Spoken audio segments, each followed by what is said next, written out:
Ma'am थोड़ा-सा अपनी journey के बारे में बताइए कि आपकी जर्नी कैसे रही यहाँ तक की?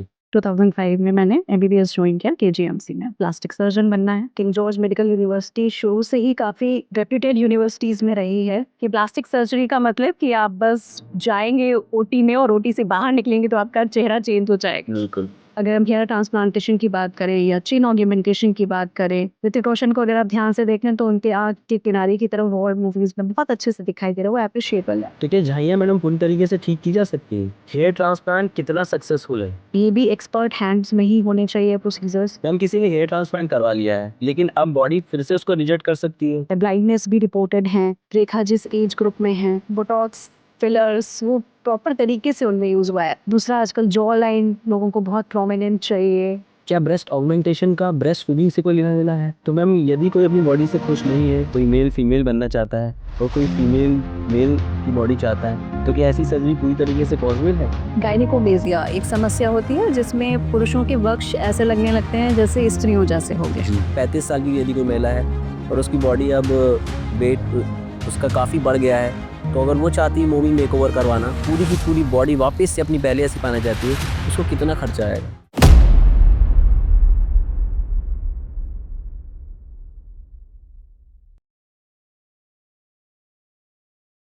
श्री गणेश करते हैं, जय श्री गणेश। दोस्तों मेरा पहला पॉडकास्ट सुने जा रहा है, मैं पूरा प्रयास करूंगा कि मैं अपना बेस्ट दे सकूं, अगर कुछ गलती हो तो मुझे क्षमा करिएगा। तो आइए गणेश जी का नाम लेके शुरू करते हैं, जय श्री गणेश। हमारा ये पॉडकास्ट 3 पार्ट में रहेगा। ये 3 खास कैटेगरी के लिए शूट किया जा रहा है। पहली कैटेगरी उन बच्चों के लिए जो बच्चे नीट की प्रिपरेशन करते हैं, जो बच्चे तैयारी कर रहे हैं और डॉक्टर बनने का सपना पालते हैं। जो बच्चे हिंदी मीडियम से आते हैं, जिनको लगता है कि शायद सब कुछ इंग्लिश में पता होना बहुत ज़रूरी है, बहुत कॉम्पिटिशन है, उनसे ज़्यादा कॉम्पिटिटिव लोग उनके साथ दौड़ रहे हैं और उनको कहीं न कहीं ऐसा लगता है कि कहीं वो पीछे तो नहीं रह जाएँगे। ये पॉडकास्ट उनके लिए भी बहुत ज़रूरी है देखना। कौन सा कॉलेज लेना चाहिए? किंग जॉर्ज मेडिकल कॉलेज के लिए दीवानगी इतनी ज़्यादा क्यों है? ऐसे बहुत सारे सवालों के जवाब आप स्टूडेंट्स के लिए आंसर होने वाले हैं यहाँ पर। दूसरी कैटेगरी है उन लोगों के लिए जो एस्थेटिक सर्जरी या कॉस्मेटिक सर्जरी से चाहते हैं करवाना, जो अपने लुक्स को और बेटर करना चाहते हैं और इम्प्रूव करना चाहते हैं। वैसे तो हर किसी को भगवान ने बहुत सुंदर बनाया है, लेकिन वो सर्जन के हाथों का जादू देखना चाहते हैं और भी ज़्यादा अपने आप को निखारना चाहते हैं, सुंदर दिखना चाहते हैं, तो ये पॉडकास्ट उनके लिए भी है। तीसरी कैटेगरी जो विक्टिम्स हैं एसिड अटैक के, डॉग बाइट्स के, कोई ब्रूटल इंजरी हो गई है, कुछ लिम्ब लॉस हो गया है, सर्जरी के बाद में कोई पार्ट लॉस हो गया है, तो उनको वापस से मुख्य धारा में कैसे लाया जा सकता है, ये पॉडकास्ट उनके लिए भी है। तो आज हमारी गेस्ट हैं किंग जॉर्ज मेडिकल यूनिवर्सिटी की प्रोफेसर डॉक्टर मुक्ता वर्मा जी। यही आपके सवालों के जवाब देंगी। डॉक्टर मुक्ता मैम आपका बहुत-बहुत स्वागत है। Thank you so much. तो मैम सबसे पहला सवाल उन बच्चों के लिए जो नीट की प्रिपरेशन कर रहे हैं कि वो जो हिंदी मीडियम से आते हैं, तो अपनी तैयारी कैसे रखें वो? क्या करें कि उनको अच्छा बेहतर कॉलेज और एमबीबीएस में एडमिशन मिल सके? आई थिंक मीडियम का तो बहुत ज़्यादा फ़र्क नहीं पड़ता है। अगर आप अपने सब्जेक्ट को लेके क्लियर हैं, अगर आपके बेसिक्स स्ट्रॉन्ग हैं, फाउंडेशन अच्छा है और आपने एनसीईआरटी बुक्स और कॉम्पिटिटिव माहौल के साथ अगर आपने तैयारी करी है, 10+2 बहुत मैटर करता है कि आपने कितनी सिंसियरली अपने बेसिक सब्जेक्ट्स को पढ़ा है, तो आप बहुत आराम से ये एग्ज़ाम क्लियर कर सकते हैं। इसमें थोड़ा-सा धैर्य रखने की आवश्यकता है और बहुत ही फ़ोकस्ड होके जो भी आप इसमें टाइमिंग का कोई नहीं है कि हमें 12 घंटे पढ़ना है या 15 घंटे पढ़ना है। आप जो भी पढ़ें उसको ठीक से पढ़ें, उसके कॉन्सेप्ट्स क्लियर हों आपके, तो आप बिल्कुल एग्ज़ाम निकाल सकते हैं। तैयारी के समय बच्चे क्या करें कि वो डिस्ट्रैक्शन से बच सकें? या फिर कॉन्फिडेंस अगर किसी में नहीं है, तो वो उस कॉन्फिडेंस को वापस से पा सकें? बच्चों को किस चीज़ पे फ़ोकस करना चाहिए? मेरे ख्याल से उनको सिर्फ़ अपनी पढ़ाई पे ध्यान देना है, जो भी सब्जेक्ट वो पढ़ रहे हैं, फिर वो जो जितना भी पढ़ें उसके नोट्स बनाएँ और उसको बार-बार रिवाइज़ करें। क्योंकि रिवीज़न किसी भी एग्ज़ाम में जो आईएएस, पीसीएस की भी तैयारी कर रहे हैं या जो नीट की तैयारी कर रहे हैं या जो आईआईटी, जेईई की तैयारी कर रहे हैं, हर जगह एक ही चीज़ होती है कि आपके बेसिक्स क्लियर होने चाहिए। 10+2 के जो भी आपके बेसिक सब्जेक्ट्स हैं वो आप अच्छे से पढ़ें। उसके बाद आप जो भी अपने नोट्स बनाते हैं उनको रेगुलरली रिवाइज़ करते रहें। बहुत ज़्यादा पढ़ने से मतलब नहीं और आपको पता होना चाहिए कि आपके एग्ज़ाम में कैसे क्वेश्चंस आ रहे हैं। तो पिछले 7-8 साल का कैसा पैटर्न है, किस तरह के क्वेश्चंस पूछे जा रहे हैं। पहले तो आप उन पे रिसर्च करें, उसके बाद आप देखें कि आपने जो अपने नोट्स बनाए हैं उसको लास्ट तक रिवाइज़ ज़रूर करते रहें। क्योंकि बहुत सारा पढ़ने से फ़ायदा नहीं है अगर आप उसको लास्ट टाइम पे रिवाइज़ नहीं कर पा रहे। तो रिवीज़न इज़ द की। जितना भी आप पढ़ें उसको बार बार रिवाइज करते जाएं, क्योंकि लास्ट में आपके पास इतना टाइम नहीं होता कि आप सारा कुछ एक बार पढ़ लें। आपने जो अपने बेसिक नोट्स बनाए हुए हैं, तो जब भी आप एग्ज़ाम देने जा रहे हैं तो उसके एक बार पहले आप उसको खोल के देख लें, उसको पढ़ लें, तो वो काफ़ी हेल्पफुल होता है। बहुत बढ़िया मैम। और इसके अलावा एमबीबीएस में एक बार सिलेक्शन हो गया तो कॉलेजेस बहुत सारे हैं, तो बहुत से बच्चे किंग जॉर्ज मेडिकल कॉलेज के लिए ही क्यों दीवानगी देखी जाती है? देखिए, यूपी में specially king George medical university शुरू से ही काफ़ी रेप्यूटेड यूनिवर्सिटीज़ में रही है। बहुत ही पुरानी यूनिवर्सिटी है, 1905 में ये मेडिकल कॉलेज स्टार्ट हुआ था और तब से अब तक काफ़ी समय हो गया है। तो इसकी एक अपनी रेप्यूटेशन है। यूपी में जब हम लोगों ने तैयारी की थी, 2005 में मैंने सिलेक्शन लिया था एमबीबीएस में, उस समय भी इसका रेप्यूटेशन नंबर 1 पे था। इवन ऑल इंडिया लेवल पे भी अगर आप बात करें तो हमेशा अंडर 10 में रहता है। तो अगर एम्स की बात करें या बाकी यूनिवर्सिटीज़ की बात करते हैं, तो उसमें अगर मेडिकल कॉलेजेस की बात करें तो केजीएमसी की हमेशा एक अच्छी रेप्यूटेशन रही है और हर बच्चा चाहता है कि हम यहाँ आएँ, क्योंकि यहाँ पे आपको जो टीचर्स मिलते हैं, जो लेगेसी है यहाँ के जो स्टूडेंट्स हैं, उन्होंने काफ़ी अच्छा किया है अपने क्लिनिकल फील्ड में भी, अपनी पर्सनल लाइफ में भी। तो ये यहाँ की हिस्ट्री रही है। तो जो भी आई थिंक सेलेक्ट होता है तो उसको लगता है कि हमें ये कॉलेज मिले। यहाँ पे क्लिनिकल बहुत अच्छा पढ़ाया जाता है आपको। आप जो भी डायग्नोसिस बना रहे हैं, बेसिकली आप जब एक डॉक्टर बन के निकलते हैं, इंडियन मेडिकल ग्रेजुएट जो आज के लिए बोला जाता है, तो उसमें आपको बेसिकली ये सिखाया जाता है कि आप एक कम्युनिटी में जाएं, एज अ डॉक्टर जाएं। एक एमबीबीएस का जब आपको डिग्री मिलता है तो आप लोगों से इंटरेक्ट कर सकें, लोगों की बातें सुन सकें, उनकी डायग्नोसिस बना सकें। और डायग्नोसिस आपका इन्वेस्टिगेशन बेस्ड नहीं होना चाहिए, जो आजकल हो रहा है कि पहले इन्वेस्टिगेशन पेशेंट लेके आ जाते हैं, वो गूगल से सर्च करते हैं, इन्वेस्टिगेशन करा लिया और फिर डॉक्टर के पास आ रहे हैं। जी। तो एमबीबीएस यहाँ का जब पास आउट होके निकलता है तो उसको इतना काबिल बना दिया जाता है कि आपको इन्वेस्टिगेशन की ज़रूरत नहीं होती है एटलीस्ट। वो जस्ट आपकी डायग्नोसिस को ऐड ऑन करते हैं। आप पहले हिस्ट्री सुनते हैं, हिस्ट्री के बाद आप एग्जामिनेशन करते हैं, तो काफ़ी कुछ आप डायग्नोसिस के पास पहुँच चुके होते हैं। और उसके बाद आप जो इन्वेस्टिगेशन कराएंगे वो जस्ट ऐड ऑन करेंगे आपके डायग्नोसिस को। आप इन्वेस्टिगेशन बेस्ड डायग्नोसिस नहीं बनाते हैं। तो मेरा जो मानना है, जो हमारे टीचर्स ने हमें पढ़ाया, जो मेरा एक्सपीरियंस रहा है और अभी तक मुझे यही लगता है कि किंग जॉर्ज मेडिकल यूनिवर्सिटी में जो पढ़ाई का एक तरीका है जी। वो बहुत ही अच्छा है। आपको बेड साइड टीचिंग और क्लिनिकल वर्क बहुत अच्छा है। आपको पेशेंट लोड बहुत अच्छा है, तो सारी वैरायटी के पेशेंट आपको मिलते हैं। तो आपका जो एक कहना चाहिए, जो एक निखर के आता है बंदा, जो जो भी वहाँ से एमबीबीएस कर रहा है, तो उसको काफ़ी अच्छा नॉलेज होता है, काफ़ी अच्छा एक्सपीरियंस होता है। सिर्फ बुकिश नॉलेज नहीं होता है, उसको क्लिनिकल नॉलेज भी बहुत अच्छी होती है और प्रैक्टिकल नॉलेज भी बहुत अच्छी होती है। तो वो एक सेंस में एक कंप्लीट डॉक्टर बन के निकलता है। इसलिए सी केजीएम भी बहुत बिल्कुल। अच्छा है। यहाँ पे टीचर्स आपको अच्छे मिलते हैं, आपके क्लासेस रेगुलर होते हैं। तो ये हमेशा यहाँ की हिस्ट्री रही है, जो अभी तक फॉलो हो रही है। बाकी कॉलेजेस में अगर हम देखें तो कई जगह ऐसी, अब अभी जब आज का सिनेरियो देखें तो इतने मेडिकल कॉलेजेस हो गए हैं, तो हर जगह आपको उतने अच्छे टीचर्स नहीं मिलते हैं, कहीं टीचर्स नहीं हैं, कहीं क्लासेस नहीं लग रही हैं। यहाँ का जो डिसिप्लिन है कि आपका इतना 80% और अबव अटेंडेंस होना चाहिए, तब आप एग्ज़ाम के लिए क्वालिफाई कर पाएंगे। तो काफ़ी सारी चीज़ें ऐसी हैं कि आपको एक डिसिप्लिन्ड तरीके से आगे बढ़ाते हैं और जब आपको डिग्री मिलती है तो आप एक अकम्प्लिश्ड डॉक्टर होते हैं। जी, इस वजह से। बिल्कुल। मैम थोड़ा सा अपनी जर्नी के बारे में बताइए कि आपकी जर्नी कैसी रही यहाँ तक की? मेरी जर्नी, मैंने 2002 में 12th पास किया। जी। उसके बाद मैंने 1 साल तैयारी की कानपुर में। उस वक़्त मैं एलिजिबल नहीं थी एग्ज़ाम देने के लिए। मेरा जो एज था वो कम था। जी। शायद 17 इयर्स होती है एज, उस टाइम थी कि आप 17 इयर्स के होने चाहिए तब आप अपियर कर सकते हैं। तो मेरी 1 साल कम हो रही थी, तो 1 साल मैंने कानपुर में तैयारी की। तो और फिर उसके बाद मेरा उस साल सिलेक्शन नहीं हुआ।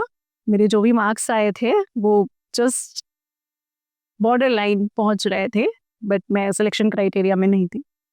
उसके बाद फिर मैंने कोटा जाके तैयारी की, वहाँ मैंने 2 साल तैयारी की। फिर मेरा सिलेक्शन हुआ 2005 में।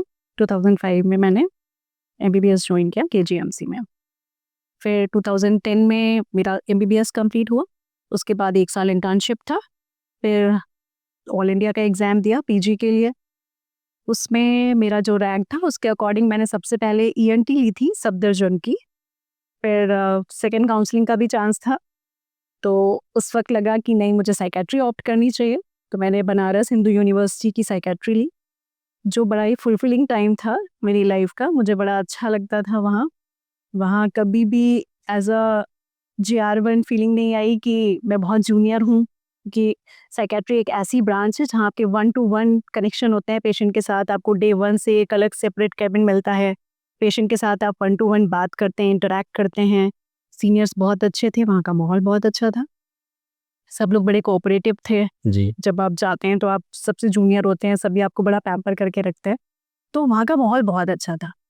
लेकिन फिर ये हुआ कि घर वालों का कहना था कि साइकेट्री अभी भी टैबू है हमारे समाज में। लोगों को लगता है साइकेट्रिस्ट मतलब पागलों वाला डॉक्टर। मैं अपने घर में पहली डॉक्टर थी, तो हर किसी का ये कहना था, स्पेशली मेरे फादर का, कि ये पागलों वाला ब्रांच क्यों ले लिया है ना। तो अगर किसी को भी लगता है ना कि डॉक्टर का मतलब या तो सर्जन, मेल है तो सर्जन, और गायनिकोलॉजिस्ट होनी चाहिए अगर आप फीमेल डॉक्टर है तो। एक समाज में जो एक परसेप्शन है वो ये है। तो फिर मुझे लगा कि ठीक है, अब एक महीने तो अपनी लाइफ अपने हिसाब से जी ली है। मैंने 1 महीने वहाँ पे साइकेट्री ज्वाइन की थी और मुझे बड़ा फुलफिलिंग टाइम लगा, वो बहुत ही अच्छा लगा मुझे। और फिर उसके बाद मैंने स्विच किया सर्जरी के लिए, और जैसे मैंने सर्जरी ऑप्ट किया था, मैंने ये डिसाइड किया था कि मुझे प्लास्टिक सर्जन बनना है। तो इसलिए मैंने अलीगढ़ मुस्लिम यूनिवर्सिटी में उसी के साथ एसोसिएटेड है जवाहरलाल नेहरू मेडिकल कॉलेज, वहाँ की मैंने सर्जरी ऑप्ट की थी। और फिर मेरी जर्नी स्टार्ट हुई एज अ सर्जन। तो 2014 में मैंने पास आउट किया MS, और उसके बाद फिर मैंने MCH के लिए परस्यू किया। तो मेरा सिलेक्शन अलीगढ़ में हो गया था, लेकिन मीनवाइल मुझे पता चला कि मुझे यहाँ KGMC मिल जाएगा। उस समय भी 2 एग्ज़ाम्स होते थे, उस समय एक नहीं हुआ करता था। तो फिर मैंने लखनऊ के लिए स्विच कर लिया। ऑब्वियसली लखनऊ का भी अच्छा, हमेशा से ही अच्छा रेप्यूटेशन रहा है। किंग जॉर्ज मेडिकल यूनिवर्सिटी हमेशा ही नंबर 1 पे रहती है, आप कोई भी बैच उठाना चाहें। तो फिर मैंने यहाँ पे स्विच किया, यहाँ से मैंने 2017 में MCH कंप्लीट किया, और उसके बाद फिर मैं 2.5 साल तक करीबन KGMC में ही थी और पोस्ट MCH। और उसके बाद फिर मैंने Kalyan Singh super speciality cancer institute join किया एज एन असिस्टेंट प्रोफेसर, जहाँ मैं 5 साल तक थी। और उसके बाद फिर मुझे लगा कि मुझे KGMC वापस चलना चाहिए, तो मैंने वहाँ रिज़ाइन करके KGMC ज्वाइन किया लास्ट ईयर। जी। तो मैम जो बच्चे MBBS करते हैं, कहीं से भी प्राइवेट से करते हैं या किसी भी कॉलेज से करते हैं, बाद में वो चाहते हैं कि उनको प्लास्टिक सर्जरी मिल जाए, तो ये सब्जेक्ट लेने के लिए उन्हें क्या करना चाहिए, कैसे तैयारी कर सकते हैं? सबसे पहले तो आपका MBBS कंप्लीट होना चाहिए। अगर आप प्लास्टिक सर्जन बनना चाहते हैं तो तरीके बहुत सारे हैं आज की डेट में। एक ENT सर्जन भी प्लास्टिक सर्जन बन सकता है अगर वो MCH प्लास्टिक सर्जरी के लिए जाता है। और वैसे तो सीधा तरीका यही है, जो कॉमन है वो यही है कि आप पहले MBBS करें, फिर MS करें, और MS करने के बाद 3 साल का MS होता है जिसमें आपको जनरल सर्जरी की डिग्री मिलती है, और वो करने के बाद फिर आप MCH प्लास्टिक सर्जरी के लिए परस्यू कर सकते हैं। आज की डेट में DNB भी है, जो 6 इयर्स का इंटीग्रेटेड कोर्स होता है, जो विवेकानंद में है अगर हम लखनऊ की बात करें, और SIPS में भी शायद अभी स्टार्ट हो गया है। तो DNB की सीट्स काफ़ी जगह आ गई हैं। MCH में भी सीट्स इस समय लास्ट ईयर से काफ़ी ज़्यादा बढ़ी हैं। जब मैंने किया था तब 4 सीट्स थी, आज की डेट में 12 सीट्स हैं KGMC में। तो अभी सीट्स भी काफ़ी बढ़ गई हैं, तो आना आसान है, और लड़कियां भी ऑप्ट कर रही हैं सर्जरी एज अ कैरियर, जी। तो इट्स गुड चॉइस। मुझे आज तक बड़ा प्राउड फील होता है कि मैंने प्लास्टिक सर्जरी ऑप्ट की, और मैं सेटिस्फाइड हूँ। अपना जॉब करने के बाद आपको जो वर्क सेटिस्फैक्शन मिलता है, that is great in this branch. बहुत बढ़िया। तो मैम लोगों को ऐसा लगता है कि प्लास्टिक सर्जरी को लेकर के एक परसेप्शन है, जैसे हमने बहुत सी मूवीज़ में देखा है ना कि मतलब चेंज हो जाता है। हाँ, तो मुझे भी याद है, आंखें एक मूवी आई हाँ, जिसमें नॉर्मल मूवीज ने ही एक्चुअली ये परसेप्शन क्रिएट किया है सोसाइटी में कि प्लास्टिक सर्जरी का मतलब कि आप बस जाएंगे OT में और OT से बाहर निकलेंगे तो आपका चेहरा चेंज हो जाएगा, बिल्कुल। है ना। आप कुछ भी बन सकते हैं, कोई भी बन सकते हैं, तो ऐसा नहीं है। प्लास्टिक सर्जरी एक आम आदमी की सर्जरी है कहना चाहिए। इट्स नॉट लाइक कि सिर्फ सेलिब्रिटीज कराते हैं या मूवीज में ही हो रही है ना। प्लास्टिक सर्जरी बहुत ही वाइड स्पेशलिटी, ये एक ऐसी मदर ब्रांच में कहती हूँ, सर्जरी से ही ओरिजिनेट हुई है। एक कहने को तो ये सुपर स्पेशलिटी है, लेकिन इसमें हम सभी चीज़ों को डील कर रहे हैं। इसमें कोई एज बैरियर नहीं है हमारे पास। हम छोटे बच्चे से लेके एक एल्डरली पेशेंट तक ट्रीट करते हैं। फॉर एग्जांपल, अगर कोई कंजेनाइटल डिफॉर्मिटी का पेशेंट आता है, for example cleft lip palate है, किसी का होंठ का तालू कटा हुआ है, बच्चा पैदा होता है उसका होंठ कटा हुआ है, या उंगलियां चिपकी हुई हैं, या उंगलियां कम हैं, या पैर मुड़े हुए हैं, या हाथ मुड़ा हुआ है, हाथ में पूरा डेवलपमेंट नहीं हुआ है, तो ये सारी कंजेनाइटल डिफॉर्मिटीज, जी ये सब भी प्लास्टिक सर्जरी का पार्ट है, ये रिकंस्ट्रक्टिव सर्जरीज में आता है। दूसरी बातें हो गई कि आप अगर बात करें कि अडल्ट पेशेंट में हम क्या डील कर रहे हैं या एल्डरली में क्या डील कर रहे हैं, तो डायबिटिक फुट है या किसी को लिम्ब ट्रॉमा होता है, तो ये पार्ट भी आता है। जी फिर हम हेड टू टो पूरा वो करते हैं। अदर ब्रांचेस में आप देखें तो गैस्ट्रो सर्जरी हुआ तो वो सिर्फ एक स्पेसिफिक जीआईटी को, गैस्ट्रोइंटेस्टाइनल सिस्टम को देख रहा है, या कार्डियोवैस्कुलर सर्जरी की बात करें तो वो सिर्फ कार्डियोवैस्कुलर सिस्टम दिख रहा है। लेकिन प्लास्टिक सर्जरी एक ऐसी ब्रांच है जो हेड टू टो हर जगह काम कर रही है। जैसे कि फॉर एग्जांपल अगर हम हेयर ट्रांसप्लांटेशन की बात करें, या चिन ऑग्यूमेंटेशन की बात करें, या आप कोई भी इम्प्लांट डालना चाहते हैं, ब्रेस्ट ऑग्यूमेंटेशन की बात करें, बॉडी कंटूरिंग की बात करें, या लिम्ब साल्वेज की बात करें, डायबिटिक फुट है, पैर में कोई चोट लग गई, तो सारी चीज़ें, इसमें कोई एरिया स्पेसिफिक नहीं है या एज स्पेसिफिक नहीं है इस ब्रांच में, तो it's a very wide speciality. दूसरी बात ये कि इसमें एक तो प्लास्टिक का पार्ट आता है, उसमें आपका रिकंस्ट्रक्शन पार्ट है, कॉस्मेटिक पार्ट है, एस्थेटिक पार्ट। जी रिकंस्ट्रक्शन में जो ट्रॉमा हुआ या किसी को गंभीर चोट लग गई, तो उसमें हम उसका कोई भी घाव है जो नहीं भर रहा है, लंबे समय से घाव है, डायबिटिक फुट है, उसमें अल्सर्स हो जाते हैं बड़े बड़े जो नॉन हीलिंग होते हैं, लंबे समय तक नहीं भर रहे, तो वहाँ पे हम डिब्राइडमेंट करते हैं, वहाँ रिकंस्ट्रक्शन पार्ट आता है रोल में, जहाँ पे हम रिकंस्ट्रक्टिव सर्जरीज कर रहे हैं। फिर दूसरी बात है aesthetic surgery. Aesthetic surgery in the sense कि आपको, अब सपोज किसी को अपना चेहरा ठीक नहीं लग रहा है, प्रोपोर्शनेट नहीं लग रहा है, उसे लगता है कि मेरी चिन अभी बहुत रिट्रूडेड है, थोड़ा सा आगे होनी चाहिए थी तो मैं और अच्छा लगता, या मलार एरिया आपको लगता है कि ये बहुत ही अंदर है, मुझे थोड़ा सा कुछ इम्प्लांट डालना है तो कुछ बेहतर दिखेगा, या फिर मुझे हेयर ट्रांसप्लांट कराना चाहिए, मेरे बाल अच्छे नहीं दिख रहे हैं या कम हैं, तो या फिर इसके अलावा कई फीमेल्स होते हैं जो अपनी बॉडी इमेज को लेके कॉन्फिडेंट नहीं होते, उन्हें लगता है कि उनका ब्रेस्ट अगर ऑग्यूमेंटेड हो तो वो ज़्यादा कॉन्फिडेंट दिखेंगी।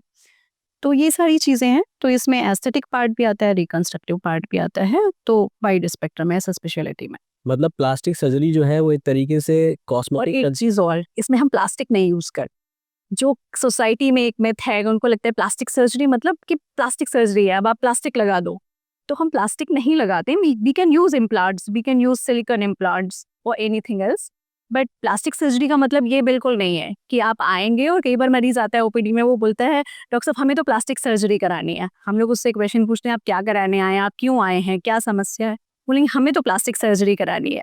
तो प्लास्टिक में उनको लगता है कि कुछ प्लास्टिक डॉक्टर साहब के पास होती है, वो उसको गला वला के लगा देते हैं। तो प्लास्टिक सर्जरी जो नाम पड़ा है वो ऐसे पड़ा है कि टू मोल्ड एनीथिंग, कि हम किसी भी टिश्यू को जो हम आकार देना चाहते हैं वैसा शेप अप कर सकते हैं।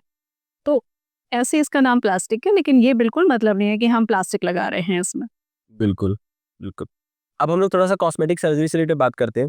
ज़्यादातर सोसाइटी के लोग स्पेशली मेल्स आपके पास में किस तरीके की सर्जरी के लिए आते बहुत अच्छा क्वेश्चन है आपका। कई बार लोगों को लगता है कि प्लास्टिक सर्जरी सिर्फ फीमेल्स के लिए, या एस्थेटिक सर्जरी है जो अपने लुक्स को लेके कंसर्न है वो सिर्फ फीमेल्स है, बट ऐसा नहीं है। आज की डेट में मेल्स भी उतना ही कंसर्न हैं। ऑलमोस्ट 50 से 60% जो हमारे पास पेशेंट्स आ रहे हैं वो इस समय मेल्स भी हैं, मेनली मेल्स हैं। जी। एक रीज़न शायद ये हो सकता है कि उनके पेइंग कैपेसिटी अच्छी है, वो खुद कमा रहे हैं तो वो अपने लुक्स को लेके ज़्यादा कंसर्न है। फीमेल्स शायद सोचती हैं कि हमें ये कराना चाहिए, लेकिन फाइनेंशियल इंडिपेंडेंस होने के ना होने के कारण वो शायद इतना प्रेजेंट नहीं कर पाती हमारे पास। तो मेल्स मेनली जो आ रहे हैं वो मेल पैटर्न बॉल्डनेस के लिए आ रहे हैं कि उनको हेयर क्राफ्टिंग कराना है, उनका बाल गिर रहा है या तो उनको अपने लुक्स बेहतर करने हैं। दूसरा गायनिकोमेजिया एक समस्या होती है जिसमें पुरुषों के वक्ष ऐसे लगने लगते हैं जैसे स्त्रियों जैसे हो गए। जी तो वो अपना चेस्ट कंटूरिंग के लिए आते हैं कि अगर टी शर्ट पहने हैं तो उनका चेस्ट समतल दिखना चाहिए। जी तो उनको इंफीरियोरिटी कॉम्प्लेक्स होता है। कई बार कई पेशेंट्स आते हैं वो अपनी स्टोरीज सुनाते हैं कि हम कॉन्फिडेंट फील नहीं करते हैं, या जहाँ हम वर्क प्लेस में हैं वहाँ हमें ठीक नहीं लग रहा है। तो ऐसे केसेस में हम लोग लाइपोसक्शन करके, या अगर हमें ग्लैंडुलर एक्सीजन करना है तो स्कार लेस, एक तरह से हिडन स्कार के साथ हम वो सर्जरी करते हैं। तो ये सर्जरीज होती हैं। मेनली मेल्स जो आ रहे हैं वो बेसिकली 2 सर्जरीज के लिए यहाँ प्रेजेंट करते हैं। इन्हीं दोनों के लिए केवल। तो मैम और भी हैं, जैसे कुछ पेशेंट्स आते हैं एक्ने स्कार्स हैं तो उसको कुछ इम्प्रूवमेंट चाहिए, या किसी को हाइपर पिगमेंटेशन हो रहा है, मेलाज्मा एक कंडीशन होती है जिसमें आपका नोज से लेके बाइलेटरल मलार एरिया पे हाइपर पिगमेंटेशन होता है, काले काले से चकत्ते पड़ जाते हैं, झाइयाँ हो जाती झाइयाँ, बिल्कुल सही कहा आपने। तो ऐसे में भी हम लोग कुछ प्रोसीजर्स हैं हमारे पास, कुछ मेडिकल मैनेजमेंट है, कुछ नॉन सर्जिकल तरीके हैं, और अगर उससे नहीं ट्रीट होता है तो लेजर्स हैं हमारे पास।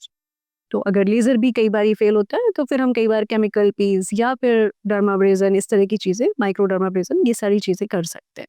ठीक है, झाइयाँ मैडम पूरी तरीके से ठीक की जा सकती हैं? बिल्कुल की जा सकती हैं। वैसे ये है कि अगर एक बार आपको हो गया, क्योंकि ये हार्मोनल इम्बैलेंस से होता है, मोस्टली ऐसा होता है जब फीमेल पेशेंट्स में ज़्यादा देखने को मिलता है, जब आपका हार्मोनल इम्बैलेंस हो रहा है, बेसिकली प्रेगनेंसी में ज़्यादा होता है। बेसिक और भी चीज़ें हैं कि आपका कुछ भी, जब आपका मेटाबॉलिज्म कुछ गड़बड़ हो रहा है या और समस्याएं हैं बॉडी में, तब भी ये हो सकता है। Mostly hormones are the culprit in this place.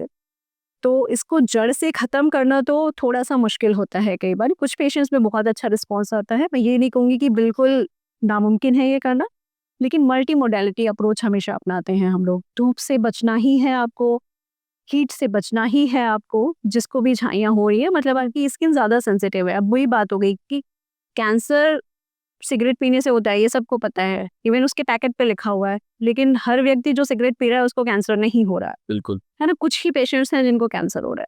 तो इसी तरह से कि धूप सबको लग रही है। ऑब्वियसली हम जिस कंट्री में हैं वहाँ पे रेडिएशन अच्छा खासा है, यूवी रेडिएशन है। तो हर पेशेंट को झाइयाँ नहीं हो रही हैं। जिसको हो रहा है फिर उसको सतर्क हो जाना है।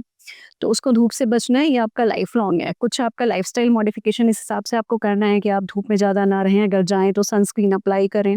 ये सारे इंस्ट्रक्शंस हम पेशेंट्स को देते हैं, और अगर वो फॉलो करते हैं तो इम्प्रूवमेंट आता है। फिर कई तरह के लेज़र्स हैं आज की डेट में, केमिकल पील्स हैं, हम लोग ये सारी चीज़ें अगर करते हैं, कुछ ओरल मेडिकेशंस भी हैं, तो चीज़ें इवॉल्व हो रही हैं, साइंस है, डे बाय डे इवॉल्व हो रही है। तो हर चीज़ में ही रिफाइनमेंट्स हो रहे हैं, उसके ट्रीटमेंट में भी रिफाइनमेंट हो रहे हैं। तो सिर्फ एक ट्रीटमेंट से फ़ायदा नहीं होता है, तो हम मल्टी मोडालिटी ट्रीटमेंट यूज़ करते हैं और इसमें रिजल्ट्स आते हैं। जी मैम। हेयर ट्रांसप्लांट के बारे में थोड़ा और डिटेल में बात करते हैं। हेयर ट्रांसप्लांट कितना सक्सेसफुल है? ये 100% सक्सेसफुल है, अगर ये सही हाथों से किया जाए, क्योंकि इसमें टेक्नीक का बहुत फ़र्क पड़ता है। इसमें 2 तरह की टेक्निक्स होती हैं हमारे पास। एक तो हम एफयूटी करते हैं, एक होता है एफयूई। एफयूई में हम छोटे-छोटे पंचेस से आपका एक-एक बाल निकालते हैं आपके डोनर एरिया से। पीछे का जो ऑक्सीपिटल एरिया होता है, ये सेफेस्ट ज़ोन होता है। वहाँ के आपके सेफ ज़ोन से हम कुछ बाल निकाल लेते हैं, और उसके बाद जहाँ हमें बाल लगाने हैं, जहाँ बॉल्ड एरिया है, वहाँ पे वो बाल जाके लगा देते हैं। This is known as FUE, follicular unit extraction technique. जी। दूसरा तरीका है स्ट्रिप मेथड, कि आपके पीछे के सेफ ज़ोन से हम एक पतली सी स्ट्रिप निकाल लेते हैं, और फिर उसमें से एक-एक बाल निकालते हैं, उसको अलग रखते हैं, तैयार करते हैं, और फिर जहाँ लगाना है वहाँ लगा देते हैं। तो एफयूटी में क्या होता है कि एक फाइन सी पतली लाइन आती है जो स्कार रहता है, उसके अलावा और कोई स्कार नहीं होता है। लेकिन आज की डेट में अगर हम बात करें, अगर एरिया बड़ा है, बॉल्ड एरिया बड़ा है, तो उसमें हम लोग ये दोनों मेथड्स कंबाइन करके भी कर सकते हैं, FUT as well as FUE. तो आजकल आपने सुना होगा मेगा सेशन हो रहे हैं, जीगा सेशन हो रहे हैं, मतलब कि वो थाउजेंड्स की रेंज में फॉलिकल्स लगाए जा रहे हैं, 5000 6000, ना, डिपेंडिंग ऑन द एरिया जो हमें कवर करना है। जी। तो अगर दोनों टेक्निक्स का ठीक से हमने कॉम्बिनेशन किया है और फिर हमने किया है, तो रिजल्ट्स बहुत अच्छे हैं। मैम लेकिन जहाँ से हेयर फॉलिकल निकाल रहे हैं, तो वहाँ का तो गया, तो वहाँ से वहाँ बाहर भी क्या गया, लेकिन जब हम उसको निकालते हैं तो वही बात मैंने कही ना आपको, कि अगर एक्सपर्ट वो काम कर रहा है तो वो ऐसे निकालेगा कि वो उस एरिया में आपको वो स्कार हिडन नहीं होगा, वो अपने आप ही हील हो जाता है। वो एक बहुत ही माइन्यूट सा पंच होता है, 8 mm पंच या 6 mm पंच, तो आपने बस उतना गया और वहाँ से आपने निकाल लिया। तो वो बहुत छोटा सा स्कार होता है। तो अगर पेशेंट के खुद के फॉलिकल्स नहीं हैं, इतना स्कैल्प में एरिया नहीं है, तो बाकी और भी चीज़ें हैं, जैसे कि बियर्ड से हम ले सकते हैं, या बॉडी हेयर ट्रांसप्लांट होता है कि बाकी शरीर के और हिस्सों से ले सकते हैं, एक्जिला से ले सकते हैं कुछ हेयर फॉलिकल्स, वो यहाँ पे लगा सकते हैं। लेकिन ये सारी चीज़ें एक्सट्रीम केसेस में की जाती हैं। नॉर्मली हम कोशिश करते हैं कि स्कैल्प में ही, अगर आपका सेफ ज़ोन में अगर हमें डोनर एरिया मिल रहा है, तो हम वहाँ से ही लेते हैं। और वो इस तरह से लिया जाता है कि आपका आफ्टर ट्रीटमेंट अगर सब कुछ ठीक से हुआ है, तो आप इसका नोटिस भी नहीं कर पाते हैं। एक्जिला के हेयर्स और जो हमने बियर्ड एरिया से लिए हैं, तो दोनों के हेयर्स थोड़े से हार्ड रहते हैं। थोड़ा-सा, हाँ, क्वालिटी में थोड़ा-सा फ़र्क होता है, लेकिन धीरे-धीरे वो भी एक्लेमेटाइज़ कर जाते हैं। जब वो ऊपर स्कैल्प पे आते हैं, तो एक समय के साथ वो धीरे-धीरे एक्लेमेटाइज़ कर जाते हैं, और वो अच्छा रिस्पॉन्स, अच्छे रिज़ल्ट्स हैं उसके। जी मैम। फीमेल्स भी क्या आपके पास में हेयर ट्रांसप्लांट के लिए आती हैं? बिल्कुल आती हैं। कई फीमेल्स होती हैं जिन पे एसिड अटैक किया गया है। एसिड अटैक के बाद आपने देखा ही होगा, अभी एक मूवी जो आई थी जिसमें दीपिका पादुकोण ने एक्टिंग की थी, तो उससे सोसाइटी में काफ़ी जागरूकता आई है इस कुरीति को लेके, कहना चाहिए। तो इसमें जब भी एसिड अटैक होता है तो सारी चीज़ें डिफॉर्म्ड हो जाती हैं। आपका स्कैल्प पे भी पूरा एरिया का वो उस एरिया के बाल चले जाते हैं, या आईब्रो लॉस हो जाता है, तो आईब्रो ट्रांसप्लांटेशन भी करते हैं ऐसे केसेस में हम लोग। इन सारे केसेस में हम लोग हेयर ट्रांसप्लांट भी कर सकते हैं। अगर छोटा सा एरिया है तो हम सीरियल एक्सीजन कर सकते हैं कि धीरे धीरे उस स्कार को रिड्यूस कर दिया। अगर बड़ा एरिया है तो वहाँ पर हम हेयर ट्रांसप्लांट भी कर सकते हैं। एसिड विक्टिम्स के अलावा भी कुछ पेशेंट्स आते हैं जिनका थोड़ा सा आगे से लाइन रिसीड कर रहा है, या किसी का माथा बहुत चौड़ा है। जी। नोरा फतेही इज एग्जाम्पल, है ना, उसका माथा अगर आप देखें तो बहुत चौड़ा है ना, तो वो बहुत एबनॉर्मल लगता है कई लोगों को। तो उन केसेस में हम हेयर लाइन को थोड़ा सा आगे की तरफ शिफ्ट कर सकते हैं और हेयर ट्रांसप्लांट कर सकते हैं। फीमेल्स में भी रिजल्ट्स बहुत अच्छे हैं। आज की डेट में लॉन्ग हेयर ट्रांसप्लांट भी होता है। पहले हम लोग जब शुरुआत में करते तो अमूमन जो नॉर्मली होता है वो ये होता है कि आप पहले शेव कर लेते हैं, थोड़े से बस बाल की इतनी सी बस लेंथ होनी चाहिए 1 to 2 mm कि हम उसको देख सकें और निकाल सकें, तो आसान होता है। लेकिन आज की डेट में लॉन्ग हेयर ट्रांसप्लांट भी हो रहा है कि आपको बाल शेव करने की ज़रूरत नहीं है, आपका बड़ा बाल ही निकाल के और वो एक एक बाल लगा सकते हैं। वो टाइम टेकिंग होता है, थोड़ा सा इन्फेक्शन के चांसेस ज़्यादा हो सकते हैं, लेकिन ये भी पॉसिबल है, ये भी हो रहा है आजकल। जी। मैम किसी ने हेयर ट्रांसप्लांट करवा लिया है, लेकिन अब बॉडी फिर से उसको रिजेक्ट कर सकती है? जैसे पहले गिरे थे वैसे दोबारा से फिर गिर सकते हैं? जनरली ऐसा होता नहीं है। जो शुरुआत में हम बाल लगाते हैं वो 5 से 6 हफ्ते पे तो गिर जाते हैं। वो उसका साइकिल है। टीलोजन फेज होता है, कई सारे फेजेस होते हैं, एनाजन होता है, टीलोजन होता है। तो ये सारे जब फेजेस होते हैं तो वो बाल का साइकिल है। जब आप जो बाल जब लगाएंगे तो 5-6 हफ्ते पे तो वो सारा गिर जाएगा, लेकिन उसमें फिर दोबारा बाल आता है, क्योंकि जो उसका रूट है वो वहाँ पे है। तो धीरे धीरे फिर जो फाइनल रिजल्ट आता है वो 6 से 8 महीने में आता है आफ्टर ट्रांसप्लांटेशन। तो वो बाल आपके वहाँ पे रुकते हैं, इसीलिए बालों की क्वालिटी तैयार करना ज़्यादा ज़रूरी है। तो कोई भी पेशेंट हमारे पास आता है तो हम सीधे ही उसका ट्रांसप्लांट नहीं करते। जनरली पेशेंट आते ही कहते हुए हैं कि हमें तो हेयर ट्रांसप्लांट कराना है। तो पहले हम उनका जो रिमेनिंग हेयर है उसका क्वालिटी चेक करना है, वो देखना है कि कैसा है वो क्वालिटी, क्योंकि वही बाल आपका ट्रांसप्लांट होगा। तो जनरली हम उसमें पीआरपी करते हैं या मेडिकल मैनेजमेंट देते हैं, मिनॉक्सिडिल थेरेपी पे भी रख सकते हैं, और भी कई सारे ट्रीटमेंट हैं आज की डेट में। तो हम ये करके जो रिमेनिंग हेयर है उसकी क्वालिटी को इम्प्रूव करते हैं। पीआरपी के भी काफ़ी अच्छे रिजल्ट्स हैं। एक सवाल और है मैम, हेयर ट्रांसप्लांट का जो प्रोसीजर है, अभी रिसेंटली एक केस सुनने में आया था कानपुर का जिसमें एक पेशेंट की डेथ हो गई थी। तो मैम हेयर ट्रांसप्लांट प्रोसीजर जो हम इतना देख रहे हैं कि आजकल मॉल में होने लगा है, पार्लर में होने लगा, ये कितना सेफ है और क्या ये लीगल है? नहीं, ये बिल्कुल लीगल नहीं है। हेयर ट्रांसप्लांटेशन एक सर्जरी है, मेजर सर्जरी है।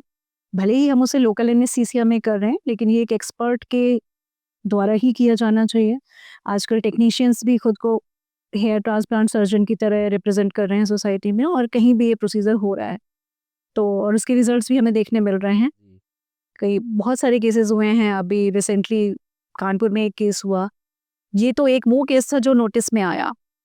इसके अलावा बहुत सारे ऐसे केसेस हो जाते हैं जो हमें पता ही नहीं होते, जिनके बारे में बात ही नहीं होती है। अगर किसी सैलून में ऐसा कुछ होता है तो वो चाहेगा ही नहीं कि ये केस बाहर तक जा सके। जी। तो इसमें मैं यही कहना चाहूँगी कि जब भी आप हेयर ट्रांसप्लांटेशन के लिए जाते हैं तो पहली बात तो ये कि बहुत डरना नहीं है। मैं आपको डरा नहीं रही हूँ कि ये प्रोसीजर नहीं कराना चाहिए। प्रोसीजर बिल्कुल कराना चाहिए, लेकिन सेफ हैंड्स में कराना चाहिए।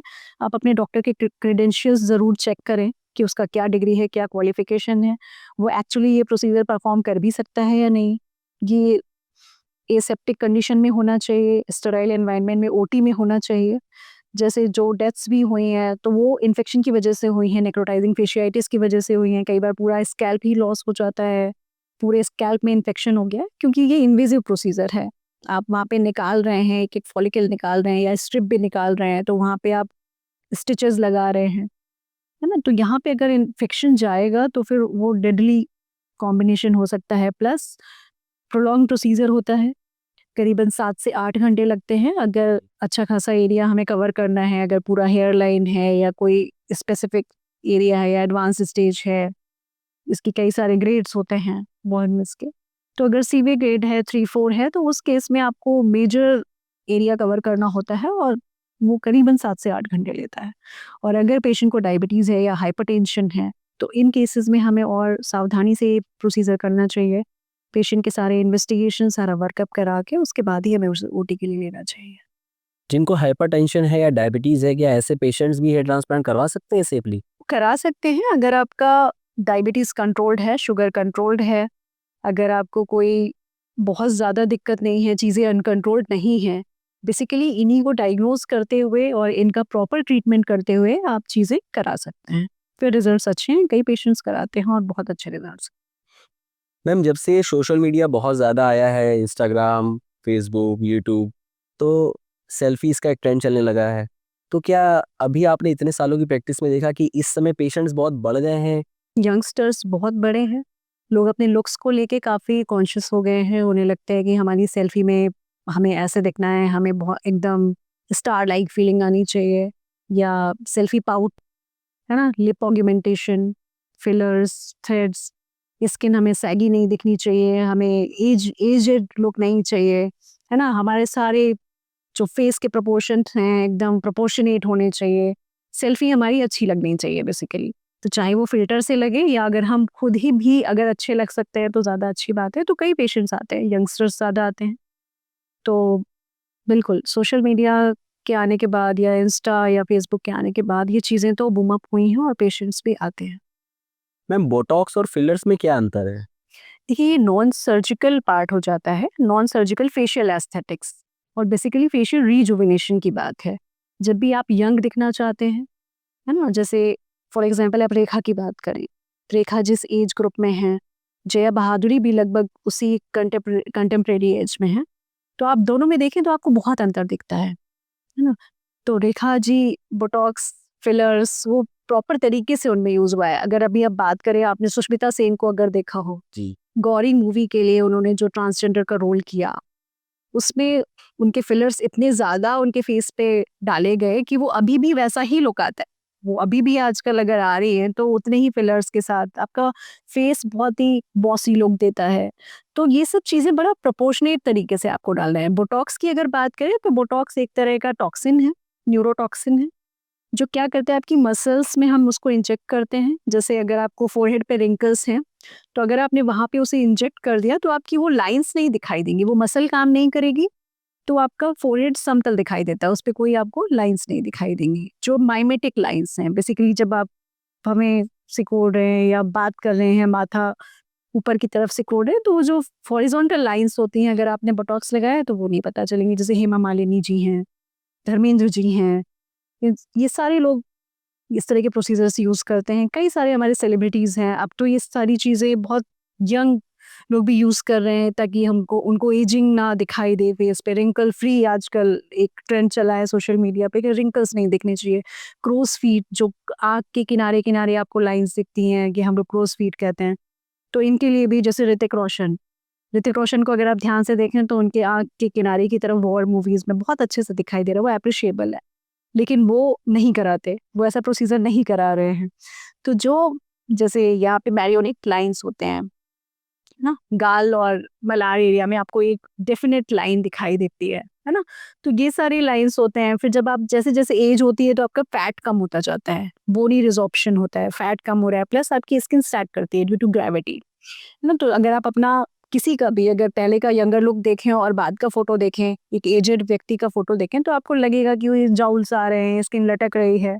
तो बहुत सारे प्रोसीजर्स हैं आज की डेट में कि हम उससे ये चीज़ को बेहतर कर सकते हैं। जैसे रेखा जी के लिए कहा जाता है कि she is aging like a old wine. जी। उनके चेहरे पे वो झुर्रियाँ नहीं दिखाई देती, चेहरा अभी भी उतना ग्लो करता है। तो उसमें कई सारी चीज़ें हैं, हाइलुरोनिक एसिड है, हम लोग फिलर्स करते हैं। फिलर्स में जो आपका वॉल्यूम लॉस हो रहा है, हम उसको ऑगमेंटेशन करते हैं। एक आर्टिफिशियल तरीके से वो अंदर डाल दिया जाता है फिलर। तो जो लॉस हुआ था उसको हमने रिप्लेस कर दिया। तो जो आपका खालीपन है वो नहीं दिखाई देता। दूसरा, आजकल जॉ लाइन लोगों को बहुत प्रोमिनेंट चाहिए, हर चीज़ अलग से दिखनी चाहिए, चेहरे पे एक-एक लुक दिखना चाहिए। आज की डेट में लिक्विड राइनोप्लास्टी भी है। जो लोग सर्जरी नहीं प्रेफ़र करते हैं, जिनको मेजर सर्जिकल प्रोसीजर्स नहीं कराने हैं, तो उनको हम डॉर्सम अगर बहुत अंदर की तरफ है या नाक प्रोपोर्शनेट नहीं है, तो उन केसेज़ में हम फिलर्स डाल के लिक्विड राइनोप्लास्टी कर सकते हैं और वो 5 मिनट का ऑफ़िस प्रोसीजर होता है। आप आते हैं और वो प्रोसीजर हो जाता है। लेकिन उसमें भी कॉम्प्लिकेशंस हैं, ऐसा नहीं है कि ये सारी चीज़ें बहुत ही कॉम्प्लिकेशन फ्री हैं। तो ये भी एक्सपर्ट हैंड्स में ही होने चाहिए प्रोसीजर्स। ये प्रोसीजर्स भी आजकल मेट्रोज़ में ऐसा हो रहा है कि सैलून्स में हो रहे हैं। तो ये सब चीज़ें वहाँ नहीं जानी चाहिए। ये आपका डॉक्टर से ही कराएँ, एक स्पेशलिस्ट डॉक्टर से ही कराएँ, तभी रिज़ल्ट्स अच्छे हो सकते हैं। नहीं तो फिलर्स में भी अगर ये गड़बड़ हुआ तो आपकी स्किन नेक्रोज़ हो सकती है। जी। आप पता चला कराने कुछ गए थे और उसका साइड इफ़ेक्ट हो गया तो एकदम उल्टा रिज़ल्ट भी आ सकता है। ब्लाइंडनेस भी रिपोर्टेड हैं। अगर आपका आर्टरी ब्लॉक हो जाए, एंड आर्टरी रेटिना में होती है, तो अगर वहाँ फिलर चला गया कहीं, तो आपको ब्लाइंडनेस भी हो सकती है। तो इसके कॉम्प्लिकेशंस भी बहुत सारे हैं, सीवियर पेन भी हो सकता है आपको। और अगर ये ठीक हाथों से और सही से होता है तो बहुत ही कम समय में आपको आपके मनचाहे लुक्स मिल सकते हैं।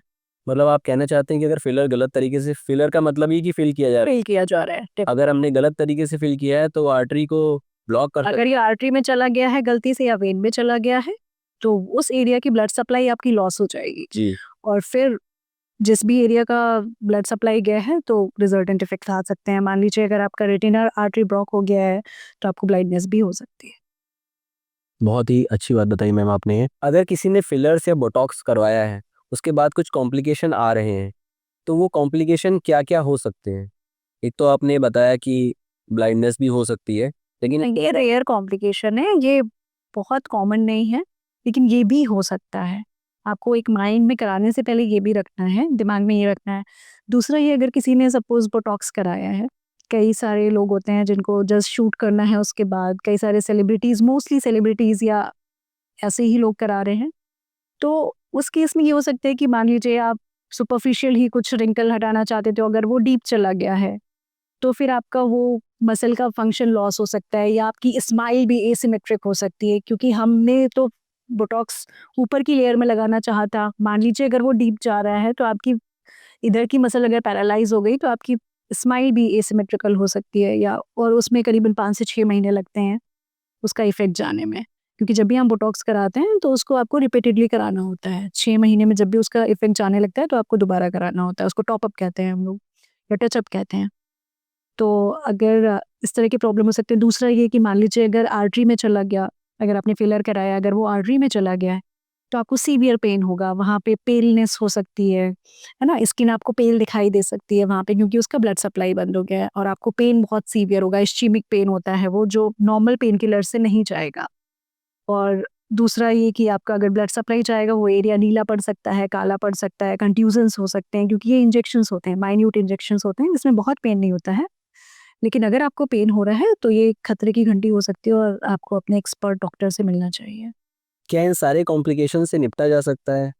बिल्कुल निपटा जा सकता है। जैसे अगर ब्लाइंडनेस हो गई, जैसे मैंने कहा, अगर वो हो गया तो हर चीज़ का मैनेजमेंट भी एक्सपर्ट हैंड्स में ही है। क्योंकि जब भी कोई डॉक्टर अगर फिलर कर रहा है या टॉक्सिन्स कर रहा है तो वो प्रिपेयर्ड रहता है कि हाँ, अगर मैं 100 लोगों का कर रहा हूँ तो शायद 2 केसेज़ में ये कॉम्प्लिकेशन भी हो सकता है। तो वो जो उसकी रेमेडी है वो भी वो प्रिपेयर करके चलता है। लेकिन ये चीज़ आपको, ये फैसिलिटी वहाँ नहीं मिलेगी। जिसको कम नॉलेज है उसको उतना डर नहीं लगता है। वो आराम से वो प्रोसीजर कर देता है। और जिसको पता है कि ये कॉम्प्लिकेशंस भी हो सकते हैं तो वो हर चीज़ की रेमेडी तैयार रखता है। तो अगर आपने एक्सपर्ट से वो प्रोसीजर कराया है, मान लीजिए वो कॉम्प्लिकेशन हो गया, तो वो उसे मैनेज भी कर सकता है। वो अपने कार्डियोलॉजिस्ट फ्रेंड का भी नंबर रखता है, वो एक ऑफ्थेल्मोलॉजिस्ट का भी नंबर रखता है, तो वो तुरंत बात करके, मैनेज करके आपको वो स्पेशलिस्ट के पास पहुँचा के वो चीज़ें मैनेज कर सकते हैं। जी। और यही प्रोसीजर अगर आप सैलून में या कहीं कराते हैं या अनस्किल्ड हैंड से कराते हैं, तो फिर वहाँ पर मैनेजमेंट थोड़ा-सा मुश्किल हो जाता है। जी। ब्रेस्ट ऑगमेंटेशन के बारे में बात करते हैं या ब्रेस्ट इम्प्लांट के बारे में, ये अब कितना कॉमन हो गया है? ये बहुत कॉमन हो गया है। जो यंगस्टर्स हैं, अपने लुक्स को लेके बहुत कंसर्न्ड हैं। तो आज की डेट में ऑगमेंटेशन बहुत कॉमन हो गया है। लखनऊ में फिर भी अभी केसेस कम हैं, क्योंकि जैसा मैंने बताया कि फीमेल्स चाहती तो हैं, लेकिन फाइनेंशियल डिपेंडेंस होने के कारण, कि खर्चा तो किसी और को देना पड़ेगा। तो ये प्रोसीजर अभी भी थोड़ा-सा लैग कर रहा है हमारे सिटी में। अभी फीमेल्स इतना खुल के इस बारे में बात नहीं करती हैं। लेकिन फिर भी हमारे पास काफ़ी पेशेंट्स आ रहे हैं और मेट्रोज़ में तो ये बहुत कॉमन है। आई थिंक जो भी प्लास्टिक सर्जन्स हैं वहाँ पे मेट्रोज़ में, तो कलीग्स से जो भी बात होती है तो 2-2 प्रोसीजर्स, 3-3 प्रोसीजर्स एक दिन में कर रहे हैं ऑगमेंटेशन के, तो ये बहुत कॉमन हो गया है। क्या ब्रेस्ट का साइज़ रिड्यूस भी किया जा सकता है? बिल्कुल किया जा सकता है। कई पेशेंट्स होते हैं जिनको हेवी ब्रेस्ट्स होते हैं, और उन्हें बैक पेन की समस्या होती है या कंधों में हेवीनेस लगता है, तो ये सिर्फ एक कॉस्मेटिक सर्जरी का पार्ट नहीं है, ये उनका लाइफस्टाइल अफेक्ट कर रहा होता है। तो ऐसे पेशेंट्स में हम लोग ब्रेस्ट रिडक्शन सर्जरी करते हैं, जिसमें बहुत ही मामूली सा स्कार आता है और पेशेंट का क्वालिटी ऑफ लाइफ बहुत इंप्रूव हो जाता है। जी, ब्रेस्ट इम्प्लांट में क्या-क्या चीज़ें यूज़ करी जाती हैं? बेसिकली हम लोग सिलिकॉन इम्प्लांट यूज़ करते हैं, जो आपके साइज़ के हिसाब से हम आपको बताते हैं कि 300 ml का डाल सकते हैं या 500 का, 450 का, depending on the native breast और नेटिव टिश्यू स्किन क्वालिटी। हम उसमें पेशेंट का साइज़ डिसाइड करते हैं कि उसे किस साइज़ के लिए जाना चाहिए और फिर हम उसका ऑगमेंटेशन कर सकते हैं। जी, ये इम्प्लांट्स बहुत ही ड्यूरेबल होते हैं, इनमें हार्डली कोई कॉम्प्लिकेशन होता है। ये अगर ठीक तरीके से किया जाता है तो एकदम नेचुरल रिजल्ट देता है। ये कितने साल तक बॉडी में रह सकते हैं ऐसे ही? अगर कोई कॉम्प्लिकेशन नहीं होता है, कई बार कैप्सूल बन जाता है, कैप्सूलर कॉन्ट्रैक्चर हो जाता है। अगर कोई समस्या नहीं है तो मैंने देखा है कि 20-20 साल तक लोगों के इम्प्लांट्स पड़े रहते हैं। कई बार पेशेंट को लगता है कि नहीं, अब मुझे साइज़ और बढ़ाना है, तो वो इम्प्लांट निकाल के हम दूसरा इम्प्लांट भी डाल सकते हैं। तो जनरली प्रॉब्लम नहीं होती है, ऐसी कोई समस्या नहीं आती है। आप अगर कोई दिक्कत नहीं है, अगर सब कुछ स्मूथ जा रहा है, तो ये काफ़ी लंबे समय तक बॉडी में रह सकता है और ये सेफ़ है। क्या लाइफ लॉन्ग भी रखे जा सकते हैं? बिल्कुल रखे जा सकते हैं, कोई समस्या नहीं होती है। क्या ब्रेस्ट ऑगमेंटेशन का ब्रेस्ट फीडिंग से कोई लेना-देना है या उस पर कोई लेना-देना तो है, थोड़ा बहुत तो फ़र्क पड़ता है। ये भी डिपेंड करता है कि आपने किस विधि से डाला है। इम्प्लांट डालने के भी 2-3 तरीके होते हैं, 2-3 मेथड्स होते हैं। आपके चेस्ट पे एक मसल होती है पेक्टोरलिस मेजर मसल। हुँ। अगर हम मसल के नीचे सब पेक्टोरल डाल रहे हैं, तो हम जो आपका ब्रेस्ट टिश्यू है, ग्लैंडुलर पार्ट है, उससे ज़्यादा छेड़छाड़ नहीं होती है। तो ये उसके नीचे रहता है। तो अगर ये सब पेक्टोरल इम्प्लांट है आपका, तो इस पे ज़्यादा इफ़ेक्ट नहीं आएगा, ब्रेस्ट फीडिंग पे आपका कोई इफ़ेक्ट नहीं आएगा। अगर सब ग्लैंडुलर डाला गया है तो थोड़ा बहुत फ़र्क पड़ सकता है, लेकिन ज़्यादा फ़र्क नहीं पड़ता है, क्योंकि हमारे बहुत सारे पेशेंट्स आज की डेट में जो भी आ रहे हैं, जिसमें भी ऑगमेंटेशन हो रहा है, मोस्टली वो प्री मैरिज एज ग्रुप ही है, जिनकी अभी शादी नहीं हुई है, वही लोग करा रहे हैं। तो ऐसे पेशेंट्स ने कभी ऐसी कोई कॉम्प्लिकेशन की हिस्ट्री नहीं दी कि वो फीड नहीं करा पा रहे और कोई समस्या आ रही, क्योंकि उसमें हम कोई आपका टिश्यू निकालते नहीं हैं। वो आपका टिश्यू आपके ब्रेस्ट में ही है, हम उसमें कुछ भी एक्सरसाइज नहीं कर रहे हैं।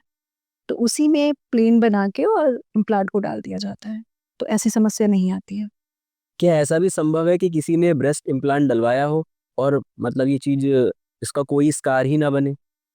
देखिए, स्कार जो होता है वो बहुत ही छोटा सा स्कार देते हैं हम, और वो आपका जो इंफ्रामेमरी क्रीज होता है वो उसी में होता है। तो अगर ठीक से सर्जरी की गई है, एक्सपर्ट्स हैंड में की गई है, तो 3 से 4 सेंटीमीटर के स्कार से ही हम बड़ा सा इम्प्लांट अंदर डाल देते हैं और वो बहुत ही अच्छे से हील हो जाता है। तो 1 साल के बाद शायद आप स्कार ढूँढ भी नहीं सकते हैं कि कोई इम्प्लांटेशन भी हुआ है। मैम आप केजीएमयू में हैं, तो मैं ये जानना चाहता हूँ कि जो लोग प्राइवेट ये सर्जरी करवाते हैं, क्या केजीएमयू में भी ये फैसिलिटीज़ अवेलेबल है? बिल्कुल अवेलेबल है, हम लोगों ने कई सारे केसेस किए हैं और बहुत सारे यंग पेशेंट्स आते हैं जो ये सर्जरी कराना चाहते हैं। बस सरकारी सेटअप में ये अच्छाई है कि यहाँ पे आपका कॉस्ट बहुत कम हो जाता है। यही सर्जरी जो ब्रेस्ट ऑगमेंटेशन की है, प्राइवेट में आपकी करीबन जिसका कॉस्ट 1 से 1.5 लाख जाता है, 1 से 1.5 लाख रुपए। यहाँ पे वो 50,000 में ही आपकी सर्जरी हो जाती है। यहाँ पे सिर्फ आपका इम्प्लांट का कॉस्ट होता है, बाकी जो चार्जेस होते हैं बड़े नॉमिनल चार्जेस होते हैं। ऑपरेटिंग चार्ज, जो सर्जन्स फीस है, वो सब बहुत ही नॉमिनल चार्जेस होते हैं। मैम बॉडी कंटूरिंग और बट लिफ्ट में क्या अंतर है? बॉडी कंटूरिंग का मतलब है कि आपके सारे कंटूर्स, जो नेचुरल कंटूर्स हैं, वो ऑगमेंट होके दिखाई दें। जैसे कि आपका जो बट का प्रोपोर्शन है, आजकल जो ट्रेंड में आ जाती हैं चीज़ें, वो ही लोग चाहते हैं कि ये हम ऐसे दिखें। मलाइका अरोड़ा को आप देखें तो उसके कई मीम्स आते हैं कि वो टक जैसे चल रही है ना? उसका लोअर बॉडी पोर्शन ज़्यादा प्रोमिनेंट दिखाई देता है। तो ऐसे केसेस में लोग बट लिफ्ट करा रहे हैं कि उनके बट्स ज़्यादा प्रोमिनेंट दिखाई दें। सो वहाँ भी जैसे हम ब्रेस्ट में इम्प्लांट डालते हैं, इसी तरह से बट लिफ्ट के लिए भी आपका जो सैगीनेस है वो नीचे ना होके वो प्रोमिनेंस ऊपर दिखाई दे, तो उसके लिए भी इम्प्लांट्स आते हैं। बट में भी इम्प्लांट पड़ते हैं, सिलिकॉन इम्प्लांट्स होते हैं, हम वो डाल सकते हैं, तो आपका बट ज़्यादा प्रोमिनेंट दिखाई देगा। कंटूरिंग में दूसरा तरीका आता है कि आपका जो कंटूर एक आवर ग्लास अपीयरेंस, फीमेल्स की जो एक नॉर्मल परसेप्शन है कि आवर ग्लास अपीयरेंस होनी चाहिए। कमर पतली, नीचे का हिस्सा चौड़ा और ऊपर आपका चेस्ट चौड़ा है। तो उस केस में हम ब्रेस्ट ऑगमेंटेशन कर सकते हैं, लाइपोसक्शन करके आपके कर्वेचर्स और रिफाइन कर सकते हैं जी। और एस्थेटिक कर सकते हैं रादर आई शुड से। और दूसरा आपका बट ऑगमेंटेशन कर सकते हैं। फिर ऑगमेंटेशन या कंटूरिंग वहीं तक नहीं खत्म होती, आज की डेट में हम ब्रेकीप्लास्टी कर रहे हैं। आपके आर्म्स भी, कई लोगों का होता है कि आर्म की स्किन सैग कर रही है या आर्म्स आपके प्रोपोर्शनेट नहीं दिख रहे हैं, तो उस केस में हम वहाँ लाइपोसक्शन कर सकते हैं। ज़रूरत पड़ती है तो एक्साइज भी कर सकते हैं कुछ स्किन। वहाँ भी हिडन स्कार्स होते हैं, मीडियल एस्पेक्ट पे हम स्कार्स देते हैं जो नॉर्मली परसीव नहीं होते, दिखाई नहीं देते। बाकी आपका थाई लिफ्ट भी होता है। फिर काफ में भी इम्प्लांट्स डालते हैं, है ना। काफ मसल्स, आपका लेग मसल्स में भी पोस्टीरियर एस्पेक्ट पे हम उससे भी कंट्रोल कर सकते हैं। ज़रूरत पड़े तो हम फैट ऑगमेंटेशन भी कर सकते हैं, फैट ग्राफ्टिंग कर सकते हैं, फिलर्स कर सकते हैं। तो फिलर्स सिर्फ फेस तक सीमित नहीं है, वो बॉडी के किसी भी पार्ट में डिपेंडिंग ऑन द रिक्वायरमेंट हम कर सकते हैं। बट फिलर्स कॉस्टली होते हैं। एक छोटी सी 1 ml की सिरिंज करीबन 20 से 25 हज़ार कॉस्ट करती है। और इसी को अगर हम और इकोनॉमिक तरीके से करना चाहें तो फैट ग्राफ्टिंग, आप ही के शरीर का फैट लेके उसको प्रोसेस करके नैनो फैट करके या माइक्रो फैट करके उसको हम जहाँ ज़रूरत पड़ती है वहाँ पे हम यूज़ कर सकते हैं। तो एज़ कम्पेयर टू फिलर्स, ये एक तो आपके बॉडी का ही पार्ट है, तो इसके रिजेक्शन के चांसेस कम है, कॉम्प्लिकेशन के चांसेस कम है, प्लस थोड़ा सा कहना चाहिए कि पेशेंट फ्रेंडली भी है इन अ वे कि ये सस्ता पड़ता है। कि अगर आप उतना ही अमाउंट का फिलर अगर खरीद के डालें तो लाखों लग जाएंगे आपके, और यही प्रोसीजर हज़ारों में हो सकता है अगर आपका खुद का फैट यूज़ हो रहा है। लेकिन इसमें एक्सपर्ट हैंड चाहिए और स्किल चाहिए। जी मैम, लेकिन खुद का फैट हमने खुद को ही लगवा लिया, तो ये हमने फिर जहाँ पे फैट ज़्यादा है, जैसे आपने कहा ना कंटूरिंग, तो फैट एब्डोमेन में जनरली ज़्यादा होता है। जी वहाँ से हमने फैट निकाल लिया और जिस बॉडी पार्ट में हमें लगता है कि यहाँ कम है, तो जो लोग आज की डेट में इम्प्लांट प्रेफर नहीं करते हैं, कुछ लोग कहते हैं कि हम फॉरेन बॉडी अपनी बॉडी में नहीं डालना चाहते हैं, तो ब्रेस्ट ऑगमेंटेशन भी पॉसिबल है फैट ग्राफ्टिंग के द्वारा। तो वो फैट को हमने आपके एब्डोमेन से निकाल के आपके ब्रेस्ट में ट्रांसफर कर दिया। जी। तो आपका ऑगमेंटेशन भी हो गया, कोई फॉरेन बॉडी भी आपके शरीर में नहीं है, आपका कॉस्ट भी बच गया और आपको आपका डिजायर्ड रिजल्ट भी मिल जाता है। मेरा सवाल ये है कि हमारा फैट जैसे हमको ही इम्प्लांट कर दिया गया, तो बाद में हमने फिर एक्सरसाइज करी या तो वो फिर से भी तो डिसॉल्व हो जाएगा। देखिए, तो फैट ग्राफ्टिंग हम कहीं भी करते हैं, तो अगर हमने सपोज 100 ml डाला है तो वो टाइम के साथ 60% रह जाएगा, 2-3 महीने में कुछ वो डिसॉल्व हो जाता है कुछ। और फिलर अगर हम डालेंगे तो फिलर में यही कि आपने जितना ml डाला वो उतना ml रहेगा, जी है ना। वो उसका रिक्वायर्ड जो भी उसका प्री डिफाइंड अमाउंट था वो उतना रहेगा। लेकिन जो आपका फैट है वो धीरे धीरे डिसॉल्व होता है और उसमें फिर हमें टॉपअप्स करने पड़ते हैं। मतलब हमको फिर से सेकेंड थर्ड। हाँ, सेकंड थर्ड स्टेज, लेकिन उतना नहीं डालना पड़ेगा जितना पहली स्टेज में डाला था, थोड़ा सा टचअप करना पड़ेगा। वो ऐसे ही है जैसे कि आप अपने बाल डाई करते हैं, बाल सफ़ेद हो गए तो आप डाई करते हैं, तो जितना वो ग्रो कर रहे हैं नीचे वो टचअप करना है आपको। जो 1 सेंटीमीटर 2 सेंटीमीटर महीने में बाल आपकी ग्रोथ होगी, वो रूट्स आपके ग्रे हो जाएंगे, तो आपको वो टचअप्स करने पड़ेंगे। तो आपका कॉस्ट कम हो जाएगा, अमाउंट कम रिक्वायर्ड है। वैसे ही काम है आपका इसमें फिलर्स में। तो जब आप ये कर रहे हैं, फैट ग्राफ्टिंग कर रहे हैं, तो जितना आप डालेंगे वो 3-4 महीने में उसका 40% करीबन आपका एब्जॉर्ब हो जाता है। तो आपको उतना ही कंटूर अगर चाहिए जितना आपका प्रोसीजर के पहले था या प्रोसीजर के बाद था, जो फर्स्ट प्रोसीजर के बाद था, जी। तो फिर आपको और उसमें रिक्वायर्ड क्वांटिटी डालनी पड़ेगी। और सवाल ये है कि अगर वो व्यक्ति अच्छी फिर कार्डियो कर रहा है, अच्छी एक्सरसाइज कर रहा है, मेरा सवाल सिंपल सा यही है कि वही व्यक्ति फिर अच्छी कार्डियो कर रहा है, खूब एक्सरसाइज कर रहा है, स्ट्रेंथ ट्रेनिंग कर रहा है, तो उसका ओवरऑल फैट बॉडी का डिसॉल्व होगा, तो जो आपने उसी का फैट उसको चढ़ाया है तो वो भी तो डिसॉल्व हो जाएगा। उस एरिया का नहीं होगा, क्योंकि उसका जो स्पेस है वो वहाँ नहीं है, उसको एक अलग स्पेस में डाला गया है ना। तो वो उस उतनी तेजी से नहीं डिसॉल्व होगा जितना आपका बाकी फैट डिसॉल्व होगा, जी क्योंकि उसको अलग स्पेस में डाला गया है। वो वहाँ पर ऐसे इंटीग्रेटेड नहीं है टिश्यू में जैसे कि ये है। तो आपका ऑर्गेमेंट जहाँ पे हमने जिस बॉडी ऑर्गन में वो ऑर्गेमेंटेशन किया है वो वहाँ पे रहेगा। वो ऐसा नहीं है कि वो भी उतनी ही तेजी से सारा डिसॉल्व हो जाएगा। क्या आपके पास में मेल्स भी आते हैं बर्ड्स की सर्जरी करवाने के लिए? मेल्स कम आते हैं, ये प्रोसीजर फीमेल्स में ज़्यादा कॉमन है। आपने देखा नहीं होगा कि कोई भी मेल चाहता हो कि उसके बर्ड्स ज़्यादा ऑर्गुमेंटेड दिखें, है ना? ऐसा कम ही होता है। कुछ लोग जो जेंडर अफर्मेशन सर्जरी कराते हैं, जैसे कई बार होता है कि कुछ पेशेंट्स हैं जिनको अपना बॉडी एक्सेप्टेबल नहीं है। उनको लगता है कि मैं मेल हूँ, भगवान ने मुझे मेल बनाया है, मेरे लुक्स वैसे हैं, लेकिन मैं फीमेल एज़ अ फीमेल ज़्यादा खुश रहूँगा। तो मुझे अब अपना जेंडर चेंज कराना है। तो ऐसे केसेस में फिर उसमें कई सारी सर्जरीज करते हैं हम लोग। ये तो एक स्पेशल केस हो गया जो मैंने आपको एग्जांपल दिया। तो उस केस में हो सकता है उसकी डिज़ायर हो कि मुझे फीमेल जैसा लुक चाहिए, मुझे फीमेल जैसा दिखना है, क्योंकि अभी तक तो जो फैशन ट्रेंड है वो यही कहता है कि फीमेल्स के ही बर्ड्स ज़्यादा ऑर्गुमेंटेड दिखें तो वो ज़्यादा एस्थेटिक है या प्लीजिंग है। तो अभी तक तो यही है कि अगर आप वो पर्सन अगर मेल से फीमेल बनना चाहता है तो हम उस केसेस में कर सकते हैं, वहाँ रिक्वायर्ड हो सकता है।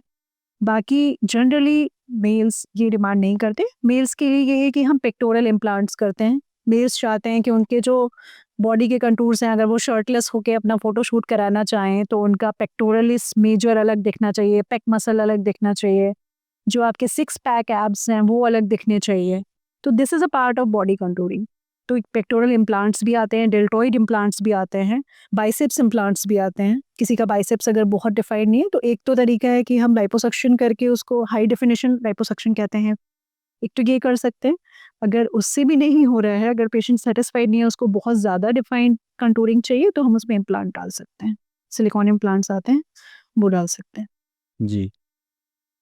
कई मेल्स ऐसे भी होते हैं जिनके बर्ड जो हैं वो फीमेल लाइक ज़्यादा उभरे हुए रहते हैं, तो वो भी क्या है उनको रिडक्शन के लिए आते हैं ऐसी सर्जरी करवाने के लिए? रिडक्शन बिल्कुल कर सकते हैं। ऐसे अभी लखनऊ में तो ऐसे पेशेंट्स हमारे पास अभी तक तो नहीं आए, जनरली मेल्स नहीं आए, फीमेल्स ज़रूर ऑग्यूमेंटेशन के लिए आती हैं। मेल्स बर्ड से रिलेटेड सर्जरी के लिए बहुत कम आए हैं और अभी तक तो मैंने किसी को ऐसे कंसल्ट नहीं किया, किसी मेल पेशेंट को। वो उन्हीं केसेस में हुआ है जो अपनी मेल इमेज में सैटिस्फाइड नहीं है, जो फीमेल में ट्रांसफॉर्म होना चाहते हैं, उन केसेस में हम लोग करते हैं। और ऐसे केसेस में हम लोग आपका पेनिस हटा के वेजाइनोप्लास्टी करते हैं, है ना? ये जेंडर अफर्मेशन सर्जरी में आता है। उसका जो ब्रेस्ट है उसको ऑगमेंटेशन करते हैं, इम्प्लांट डाल सकते हैं। दूसरा उसका जो शेप है मेल का फीमेल, एक मेल का जो फेस का प्रोपोर्शन है और फीमेल का जो प्रोपोर्शन है दोनों अलग-अलग होते हैं।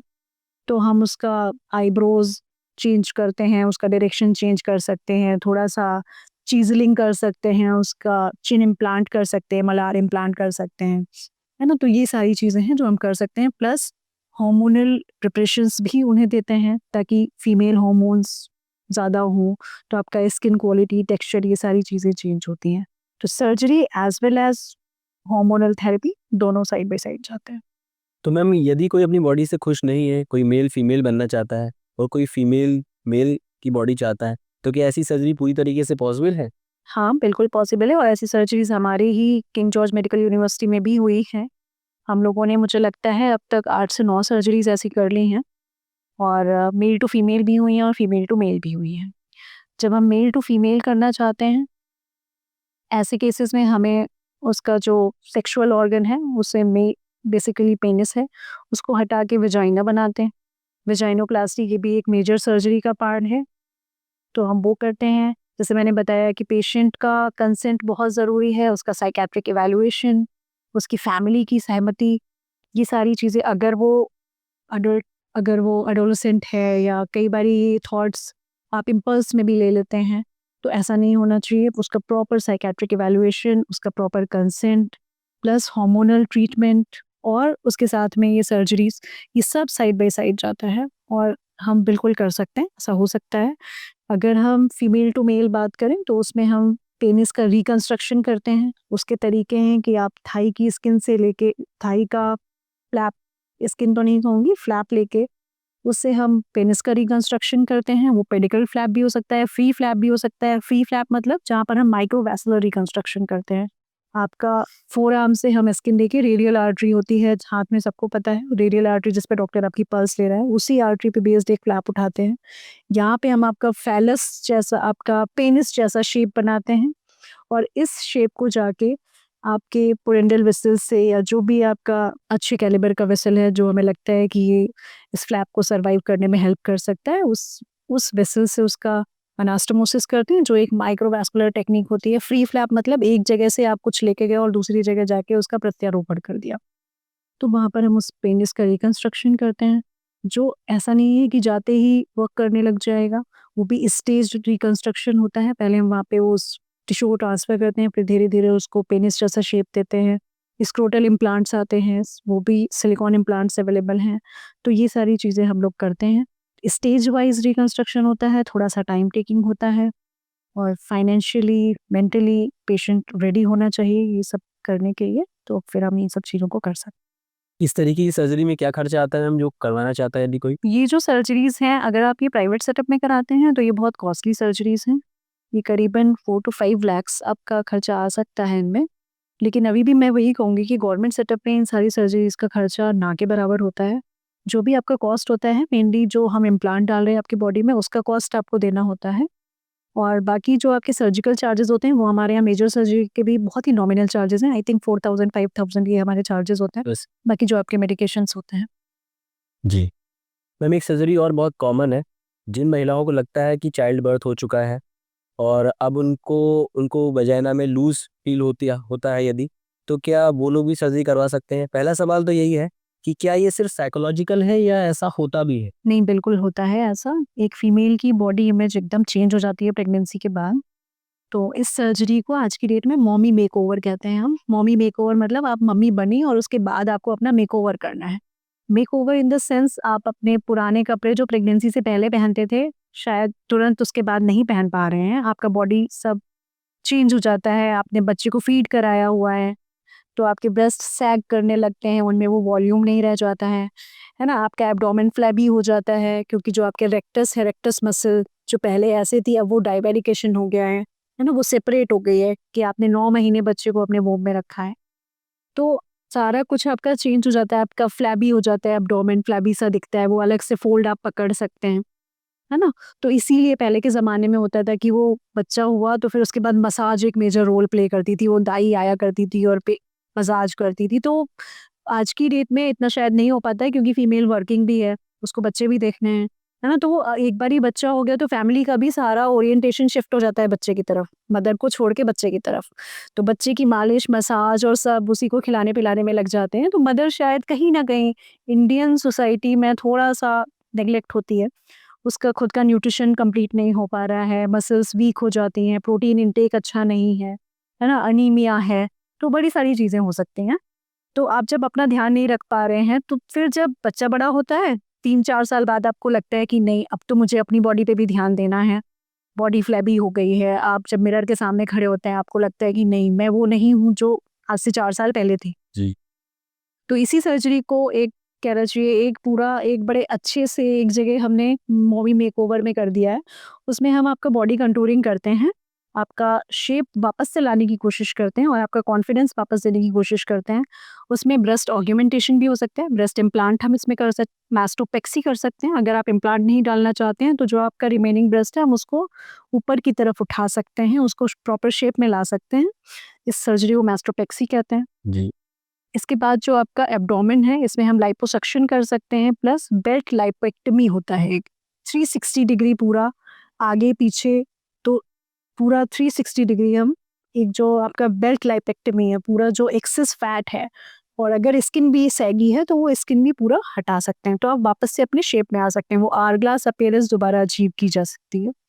जैसे एग्जाम्पल के तौर पे अगर मैं करीना कपूर खान की बात करूँ, जो बहुत अच्छी एक्ट्रेस है। पहले के ज़माने में ऐसा होता था कि आपकी अगर एक्ट्रेस की शादी हो गई तो फिर उसका कैरियर ओवर हो जाता था। लेकिन आज की डेट में ऐसा नहीं है क्योंकि साइंस एडवांस हुई है और लोगों ने उसे बहुत अच्छे से यूज़ भी किया है। तो जनरली सोसाइटी सेलिब्रिटीज़ को फ़ॉलो करती है, इसलिए मैं एग्ज़ाम्पल दे रही हूँ। और सिर्फ़ करीना कपूर खान ही एग्ज़ाम्पल नहीं है, दीपिका पादुकोण भी हैं, आलिया भट्ट भी हैं। इन सब की प्रेगनेंसी हुई है और हमने देखा है उसके बाद भी वो मूवीज़ कर रहे हैं, है ना? मलाइका अरोड़ा जिनको अभी भी आप देखते हैं 50s में भी उनका वो आवर ग्लास अपीयरेंस अभी तक मेंटेन है। तो एक तो आपका फिटनेस रूटीन भी है, तो वो उनका पूरा फोकस उसी पे है। तो हर मॉमी वैसा नहीं कर सकती क्योंकि वो दिन भर अपने पे ध्यान नहीं दे सकती, लेकिन वो सेलिब्रिटीज़ हैं, उनका ब्रेड एंड बटर वही है। उनका बॉडी इमेज अगर वो फिट नहीं रहेंगे तो उनको उतने आइटम सॉन्ग्स नहीं मिलेंगे या बाकी चीज़ें। तो लेकिन ये ऐसा नहीं है कि सिर्फ सेलिब्रिटीज़ के लिए है। आज की डेट में सोसाइटी में नॉर्मल जो आम लोग हैं, जो नॉर्मल मिडिल क्लास हैं या हायर मिडिल क्लास हैं, वो भी चाहते हैं कि नहीं हमें सेलिब्रिटीज़ जैसा दिखना है। तो आप भी करा सकते हैं। ये सर्जरी सिर्फ सेलिब्रिटीज़ की नहीं रह गई आज की डेट में, इसको आम लोग भी करा सकते हैं और लोग करा रहे हैं। मॉमी मेकओवर मुझे लगता है कि अभी हमने रिसेंटली 3-4 मॉमी मेकओवर्स करे हैं। तो इसमें बहुत सारी चीज़ें आ सकती हैं, जैसे अभी मैंने बात की एब्डोमेन की, इसके बाद अगर आपके थाइज़ में फैट बहुत ज़्यादा हो गया, क्योंकि ये सब हार्मोनल चेंजेस के साथ भी होता है। तो बेसिकली जो फीमेल्स में फैट डिपोजिशन होता है वो लोअर पार्ट में ज़्यादा होता है। आपके थाइज़ बल्की हो जाते हैं, मीडियल एस्पेक्ट ऑफ थाई में या इनर थाई में बहुत ज़्यादा फैट आ गया है। तो जब आप चलते हैं तो आपके थाइज़ रब हो रहे हैं, जी। है ना? तो वहाँ पे उसको आपको कई समस्याएँ हो सकती हैं उससे रिलेटेड, है ना? कि आपको बार-बार फ्रिक्शन इंजरीज़ हो रही हैं, फंगल इन्फेक्शंस हो रहे हैं, रिकरेंट यूटीआईज़ हो सकते हैं। तो आप इन केसेस में आप लिपोसक्शन कर सकते हैं, है ना? और प्लस लाइफ़स्टाइल मॉडिफ़िकेशन, ये तो साइड बाय साइड जाएगा ही। आपको अपना फिटनेस रूटीन एक रखना है, एक्सरसाइज करनी है।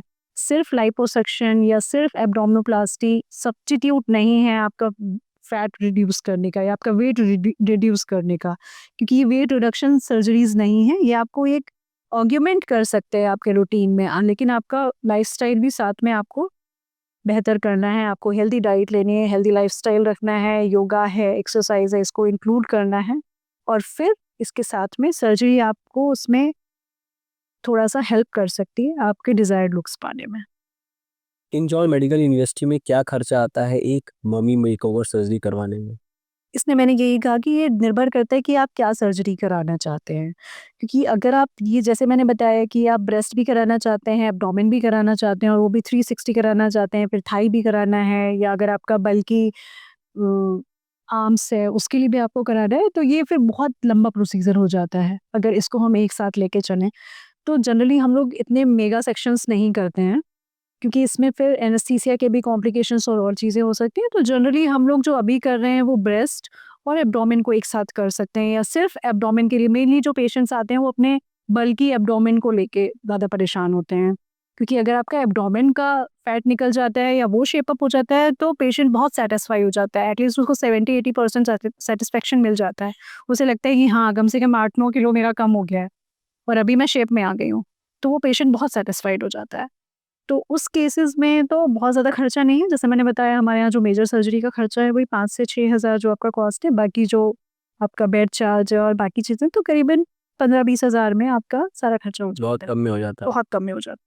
सवाल ये है कि अगर कोई मम्मी चाहती है कि वो पूरा का पूरा अपनी बॉडी पहले जैसी पा ले और वो पैसा भी खर्च करने को तैयार है, कहीं से भी इकट्ठा कर लेती है, बचा लेती है। हमारे यहाँ भारतीय महिलाएं बहुत सी पैसा बचा भी लेती हैं। तो अगर उन्होंने उनके पास पैसा है और वो चाहती हैं करवाना, तो उनको लमसम कितना खर्चा आएगा जिससे उनकी पूरी की पूरी बॉडी ट्रांसफॉर्म हो जाए? मैं पूछ रहा हूँ एक ऐसी महिला की बात, करीब 35 साल की यदि कोई महिला है और उसकी बॉडी अब वेट उसका काफ़ी बढ़ गया है, तो अगर वो चाहती है मोमी मेकओवर करवाना, पूरी की पूरी बॉडी वापस से अपनी पहले जैसी पाना चाहती है, उसको कितना खर्चा आएगा?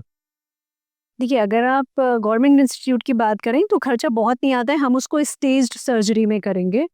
जैसे कि एक स्टेज में मैंने आपको बताया कि एब्डोमेन कर लिया या थाइस कर लिए, नेक्स्ट सिटिंग में हमने उसके ब्रेस्ट के लिए रख लिया, उसके ब्रेस्ट शेप अप कर दिए, या अगर उसको और भी चीज़ें लगती हैं कि उसके आर्म्स में है फैट, या तो कुछ टुकड़ों में सर्जरी कर सकते हैं। और एक सर्जरी करने के बाद करीबन हम उसमें 6 से 8 महीने का गैप देते हैं ताकि आपकी बॉडी रिकवर कर सके, क्योंकि कोई भी सर्जरी जो भी हम एब्डोमिनल लाइपोसक्शन या लाइपोप्लास्टी या इस सब की जो बात कर रहे हैं, एब्डोमिनोप्लास्टी, इन सब में करीबन 3 से 4 घंटे लगती है। तो इसमें आपका जो एनेस्थीसिया का ड्रग है वो मेटाबोलाइज होता है, आपका लिवर पे सारा लोड जाता है ड्रग्स का। तो 6 से 8 महीने इज़ द सेफेस्ट पीरियड। उसके बाद आपका रेगुलर मसाज है, क्योंकि प्लास्टिक सर्जरी कभी भी सर्जरी पे ख़त्म नहीं होती। जैसे मैंने बताया, आपका स्कार क्वालिटी अच्छा हो तो उसके लिए आपको रेगुलर फ़ॉलो-अप में रहना होता है। स्कार मसाज है, आपका लेज़र्स की अगर हमें ज़रूरत पड़ी तो हम वो भी कर सकते हैं। कई पेशेंट की टेंडेंसी होती है कि स्कार अच्छा नहीं होता है या स्किन क्वालिटी बहुत अच्छी नहीं है, क्योंकि जब भी आपका एब्डोमेन स्ट्रेच होता है, जब आप 9 मंथ्स के लिए एक बेबी होल्ड करते हैं, तो आपका जो कोलेजन है, आपने देखा होगा ना, स्ट्राया बन जाते हैं, स्ट्राया एल्बिकैंस एब्डोमेन के बन जाते हैं। तो आपका जो कोलेजन है, उसमें वो स्किन में वो टेंसाइल स्ट्रेंथ नहीं रह जाती है, वो कोलेजन सारा आपका टूट चुका है जी। ना? तो स्किन में कोई स्ट्रेंथ नहीं है अपना, तो उसका क्वालिटी बहुत अच्छा नहीं होता है। तो स्कार हीलिंग भी कई बार उतनी अच्छी नहीं होती है, जैसे कि एक नॉर्मल पेशेंट में होता है। तो इन पेशेंट्स में हमें बहुत संभल के और बहुत प्रिकॉशंस के साथ आगे बढ़ना होता है, तो फाइनल रिजल्ट अच्छा आए इसलिए हमें उसमें स्कार मसाज और प्रेशर गारमेंट, ये सारी चीज़ें करीबन 5 से 6 महीने तक चलती हैं। तो करीबन 1 साल फाइनल रिजल्ट आने में कई बार लग जाता है। और जैसे मैंने बताया कि सिर्फ सर्जरी ही सब्स्टिट्यूट नहीं है अपना एक डिज़ायर्ड शेप पाने के लिए। आपको उसके साथ-साथ अपना डाइटरी मॉडिफिकेशन, एक healthy lifestyle and inclusion of yoga और एक्सरसाइज, फिजिकल फिटनेस, ये सारी चीज़ें भी बहुत ज़रूरी हैं। मैम आपने बीच में जिक्र किया था कि पहले जैसे प्रेगनेंसी के बाद में डिलीवरी हो गई है तो बॉडी मसाज करवाती थी महिलाएं, क्या उसका काफ़ी हद तक रोल है? बहुत विगरस तो नहीं कराना चाहिए, लेकिन हाँ, थोड़ा बहुत तो रोल है और थोड़ा बहुत तो होना भी चाहिए। इससे क्या होता है, एक तो आपको अपने लिए एक सेल्फ केयर के लिए टाइम मिल जाता है। पहले के टाइम पे होता था कि इतने दिन तक आप चूल्हा-चौका नहीं छुएँगे, जी। है ना? तो और आप अपवित्र हो जाते हैं, है ना? तो ये सारी चीज़ों का अगर साइंटिफिक रीज़न सोचे तो एक ये भी होता था कि आपको एटलीस्ट अपने लिए टाइम मिलेगा और आपकी बॉडी अभी थोड़ा-सा समय चाहती है, आपको रेस्ट चाहिए। प्लस उसका डाइट भी पहले बहुत ऑयली और वो लड्डू, स्पेशल लड्डू बनते थे सोट-वोट डाल के कि तासीर गर्म होती है। ना तो बेसिकली वो ड्राई फ्रूट्स और ये एक स्पेशल केयर का फॉर्म है कि पहले के लोग ये समझते थे कि फीमेल्स को वापस से चूल्हा-चौकी में तुरंत नहीं लगाना है, अब उसको बॉडी को थोड़ा रेस्ट चाहिए। क्योंकि जो आपका यूटेरस है प्रेगनेंसी के बाद वो 1 से 2 साल लेता है अपना नॉर्मल पोज़ीशन में आने में। है ना? तो इसीलिए कहा भी जाता है कि नेक्स्ट प्रेगनेंसी को भी अगर आपको प्लान करना है तो थोड़ा-सा समय देना है, एटलीस्ट 2 इयर्स का आप समय दें, ताकि आपकी बॉडी रिकवर कर सके। क्योंकि आपको न्यूट्रिशनल डेफिशिएंसीज़ हो जाते हैं, तो वो जो एक पीरियड होता है, जैसा आपने बोला कि मसाज करानी चाहिए कि नहीं करानी चाहिए, तो बहुत विगरस मसाज का कोई रोल नहीं है, लेकिन हाँ, आपको एब्डोमिनल बाइंडर या एब्डोमिनल सपोर्ट पहनना चाहिए और एक लाइट एक्सरसाइज और ये कि लाइट हेल्दी लाइफस्टाइल और ये कि एक अच्छा रूटीन आपको ज़रूर फॉलो करना चाहिए। जी। एक बहुत अच्छी बात बताई आपने कि 2 बच्चों में अंतर भी क्यों रखना चाहिए, नहीं, बिल्कुल, 2-3 बहुत साल का, ज़रूरी है। ताकि बॉडी उनकी तैयार हो सके वापस से। जल्दी-जल्दी बच्चे इसलिए भी नहीं होने चाहिए। मैम एक सवाल है कि बहुत से लोगों के चेहरे पे बहुत सारे मोल्स हो जाते हैं या बहुत से लोगों के चेहरे पे बहुत सारे एक्ने के स्कार मार्क्स हैं, तो क्या ये पूरी तरीके से गायब किए जा सकते हैं? जैसे मैंने बताया कि ये ऐसी चीज़ें हैं सारी कि आप एक बार भी नहीं कह सकते कि हाँ, ये बिल्कुल चला जाएगा। प्लास्टिक सर्जरी में हमेशा भी हम जो भी प्रोसीजर्स करते हैं, मल्टी मोडालिटी अप्रोच, एक तो ये जो आपने कहा ना, ये सारी प्रॉब्लम्स ऐसी हैं जो लोग बहुत सारी ट्रीटमेंट्स करते हैं, लोकल रेमेडीज़ भी ट्राई करते हैं। फिर उसके बाद जब उनको लगता है कि नहीं हो पा रहा है, तो वो प्लास्टिक सर्जन्स के पास आते हैं कि अब इसको हटा दीजिए। तो मैं ये तो नहीं कहूँगी कि 100% गायब हो जाता है, इम्प्रूवमेंट ज़रूर आता है। जैसे आपने कहा एक्ने स्कार्स, उसमें आइस पिक्स स्कार्स हो जाते हैं, तो उसमें गड्ढे-गड्ढे से दिखते हैं आपको चेहरे पे, है ना? तो ऐसे केसेस में हम लोग क्या करते हैं कि डर्माब्रेज़न कर देते हैं कि आपका एक जो ऊपर का लेयर है उसको हटा देते हैं। तो उसके बाद जो आपकी स्किन हील करती है, वो एक थोड़ा-सा स्मूथ टेक्सचर के साथ आती है। लेकिन उसके बाद भी आपको बहुत सारे प्रिकॉशंस लेने हैं, आपको धूप से बचना है, सनस्क्रीन अप्लाई करना है। तो आप जब भी इन सर्जरीज़ के लिए जाएँ, तो फिर आपको करीबन अपना 1 साल का रूटीन भी सारा चेंज करना पड़ेगा, अपना लाइफ़स्टाइल भी, कि आपको फिर धूप से बहुत बचना है। हो सकता है हम आपको उसमें लेज़र से ऑगमेंटेशन दें, है ना? कि आपको लेज़र्स भी कर रहे हैं, तो उससे स्कार मॉड्यूलेशन अच्छा होता है, रिज़ल्ट्स अच्छे आते हैं। तो अगर आपने डर्माब्रेज़न कराया और आपको लगता है कि हाँ, बस अब हो गया और फिर आपने ध्यान नहीं दिया स्किन पे, तो आप वापस से जहाँ से चले थे शायद उससे भी बुरी जगह जा सकते हैं। मतलब स्कार मार्क्स वापस से रिवील हो जाएँगे? वापस से विज़िबल हो सकते हैं अगर आप केयर नहीं करेंगे तो। वापस से वो रिज़ल्ट उतना अच्छा नहीं आ सकता है। तो बहुत सारी चीज़ों के लिए आपकी मेंटल प्रिपरेशन बहुत ज़रूरी है। जैसे मैंने कहा ना, प्लास्टिक सर्जरी कभी भी जस्ट सर्जरी करके समाप्त नहीं होती है। आप सर्जरी करेंगे, उसके बाद जो पोस्ट ऑप केयर है वो बहुत इम्पोर्टेंट होती है।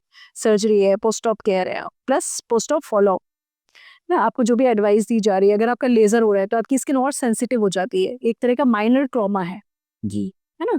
तो जब आप लेज़र कर रहे हैं या आपने कोई सर्जरी की है, तो आपकी स्किन अब और सेंसिटिव हो गई है पहले से, तो आपको धूप से बिल्कुल बच के रहना है। धूप के पास जाना ही नहीं है, अदरवाइज़ हाइपर पिगमेंटेशन होगा, है ना? आपका वो एरिया और काला दिख सकता है बाकी एरिया के कंपैरिज़न में, तो एक ये हो सकता है। दूसरा, आपने कुछ और भी पूछा था एक्ने स्कार्स के अलावा, हाँ, मोल्स के लिए मोल्स पूछा का। है। मोल्स का ये है कि कई बारी मोल्स, आपका जब हार्मोनल इम्बैलेंस होता है, फीमेल्स जब प्रेग्नेंट होती हैं, तो उस वक़्त जब प्रोजेस्टेरोन ज़्यादा बढ़ता है, तो बहुत सारे मोल्स अचानक से आ जाते हैं और जैसे ही प्रेगनेंसी ओवर होती है, तो वो अपने आप गायब हो जाते हैं। तो एक तो वो हो सकता है, कुछ होता है कि किसी किसी की स्किन बहुत ज़्यादा सेंसिटिव है, तो सन एक्सपोज़र ज़्यादा हो रहा है, तो जो एरिया एक्सपोज़्ड है सन में, वहाँ पे ज़्यादा मोल्स हो रहे हैं, छोटे-छोटे कई सारे मोल्स हो जाते हैं। तो ऐसे केसेज़ में हम लेज़र कर सकते हैं, कार्बन डाइऑक्साइड लेज़र बहुत अच्छी मोडालिटी है आज की डेट में, वो कर सकते हैं। नहीं तो इलेक्ट्रोकॉटरी है, इलेक्ट्रोकॉटरी कर सकते हैं, या बड़ा मोल है तो उसको हम सर्जिकली एक्साइज़ कर सकते हैं। अगर प्लास्टिक सर्जन ने किया है तो वो इस तरह से करता है कि वो आपकी जो नेचुरल क्रीज़ेज़ हैं चेहरे पे, हम लोग कहते हैं रेस्टिंग टेंशन लाइन्स, आरएसटीएल, तो उसके अलोंग द आपके जो नेचुरल लाइन्स है उसके अकॉर्डिंग हम वो स्कार प्लेस करते हैं, जो दूर से कैमोफ्लेज हो जाता है, जो आप दूर से कोई उसे एप्रिशिएट नहीं कर सकते कि आपकी सर्जरी हुई है, तो वो हिडन स्कार होता है। स्कारलेस सर्जरी तो मैं कहूँगी कि एक मिथ है कहना। जहाँ भी आप स्कैल्पल लगाएंगे तो स्कार तो आएगा, लेकिन उसको कितने अच्छे से और टेक्निक से लगाना है ये डिपेंड करता है कि किसने लगाया है। तो वही सर्जरी अगर एक जनरल सर्जन करता है जी तो अलग रिजल्ट आएगा, अगर प्लास्टिक सर्जन कर रहा है तो उसका एक्सपीरियंस उस फील्ड में अच्छा है, वो डेली वही काम कर रहा है, तो ऑब्वियसली वो आपसे अच्छा करेगा। एक जनरल सर्जन के स्कार में और एक प्लास्टिक सर्जन के स्कार में डिफरेंस क्लियर दिखाई देता है। तो हम जो स्कार लगाते हैं वो ऐसा लगाते हैं कि दूर से अप्रिशिएट ही नहीं होता है। इसलिए ये बहुत इंपॉर्टेंट है कि आप काम किससे करा रहे हैं, जी। आपको क्वालिफिकेशंस एंड क्रेडेंशियल्स चेक करना बहुत ज़रूरी है। मैम, एक ऑयल है जो बहुत फेमस है स्पेशली प्रेग्नेंट फीमेल्स में, मैं नाम नहीं लूँगा यहाँ पे, लेकिन आप जानते होंगे। तो वो लोग लगाते हैं, उसको बहुत कॉस्टली आता है। तो क्या ऐसे किसी ऑयल का कुछ रोल है जिससे उनके स्कार ना बने प्रेगनेंसी में? स्कार ना बनने का जहाँ तक अभी तक जो मेरा एक्सपीरियंस है प्लास्टिक सर्जरी में, उसमें हम लोग मसाज पे ज़्यादा ध्यान देते हैं। किस चीज़ से आप मसाज कर रहे हैं ये कम मैटर करता है। तो आपको मसाज करना बहुत ज़रूरी है। वो आप किसी नॉर्मल नारियल तेल से भी कर सकते हैं। तो हमारे प्लास्टिक सर्जरी डिपार्टमेंट में नारियल तेल बहुत फेमस है, क्योंकि वो बहुत आसानी से आपके घर में उपलब्ध होता है और बहुत अच्छा मॉइस्चराइज़र है। उसमें anti fungal, anti bacterial properties हैं, है ना? एंड ऑर्गेनिक आपको मिल सकता है। आप घर में चाहें तो भी आप नारियल से प्रिपेयर कर सकते हैं। तो नारियल तेल एक बहुत अच्छा मॉइस्चराइज़र है। तो हमारे तो जितने प्लास्टिक सर्जरी के पेशेंट्स आते हैं, जहाँ हम ग्राफ्टिंग कर रहे हैं, जहाँ फ्लैप कर रहे हैं, कुछ भी कर रहे हैं, तो हम पहली चीज़ वही बोलते हैं कि आपको नारियल तेल से मसाज करना है। तो आप मसाज उससे भी कर सकते हैं। इसके अलावा भी कई ब्रांड्स के ऑयल्स अवेलेबल होते हैं, या स्कार इम्प्रूव करने के लिए बहुत सारी क्रीम्स हैं जो अवेलेबल है मार्केट में। अगर आपकी अफोर्डेबिलिटी है then you can use that, लेकिन बहुत प्रूवन रूल किसी भी क्रीम का नहीं है आज तक। कुछ ही क्रीम्स हैं या कुछ ही ऐसे सब्सटेंसेस हैं जिनके बारे में हमें कुछ लिटरेचर अवेलेबल है, जहाँ पे कई सारे स्टडीज़ भी हुए हैं, कई कंपैरेटिव स्टडीज़ भी हुए हैं। लेकिन अगर हम सारी स्टडीज़ की बात करें तो मेनली बात निकल के वही आती है कि मसाज इज़ इम्पॉर्टेंट। आप कैसे कर रहे हैं उसका रोल बहुत कम है ना। वो आप किसी भी चीज़ से कर सकते हैं, बस फ्रिक्शन नहीं होना चाहिए। तो आप एक सिंपल मॉइस्चराइज़र से भी कर सकते हैं, बस मसाज करें। बॉडी अपने आप ही कोशिश करती है कि स्कार अच्छा है। जी तो आइडियल इज़ कि आप वहाँ पे जो चीज़ चली गई है आप उसको रिप्लेस करें।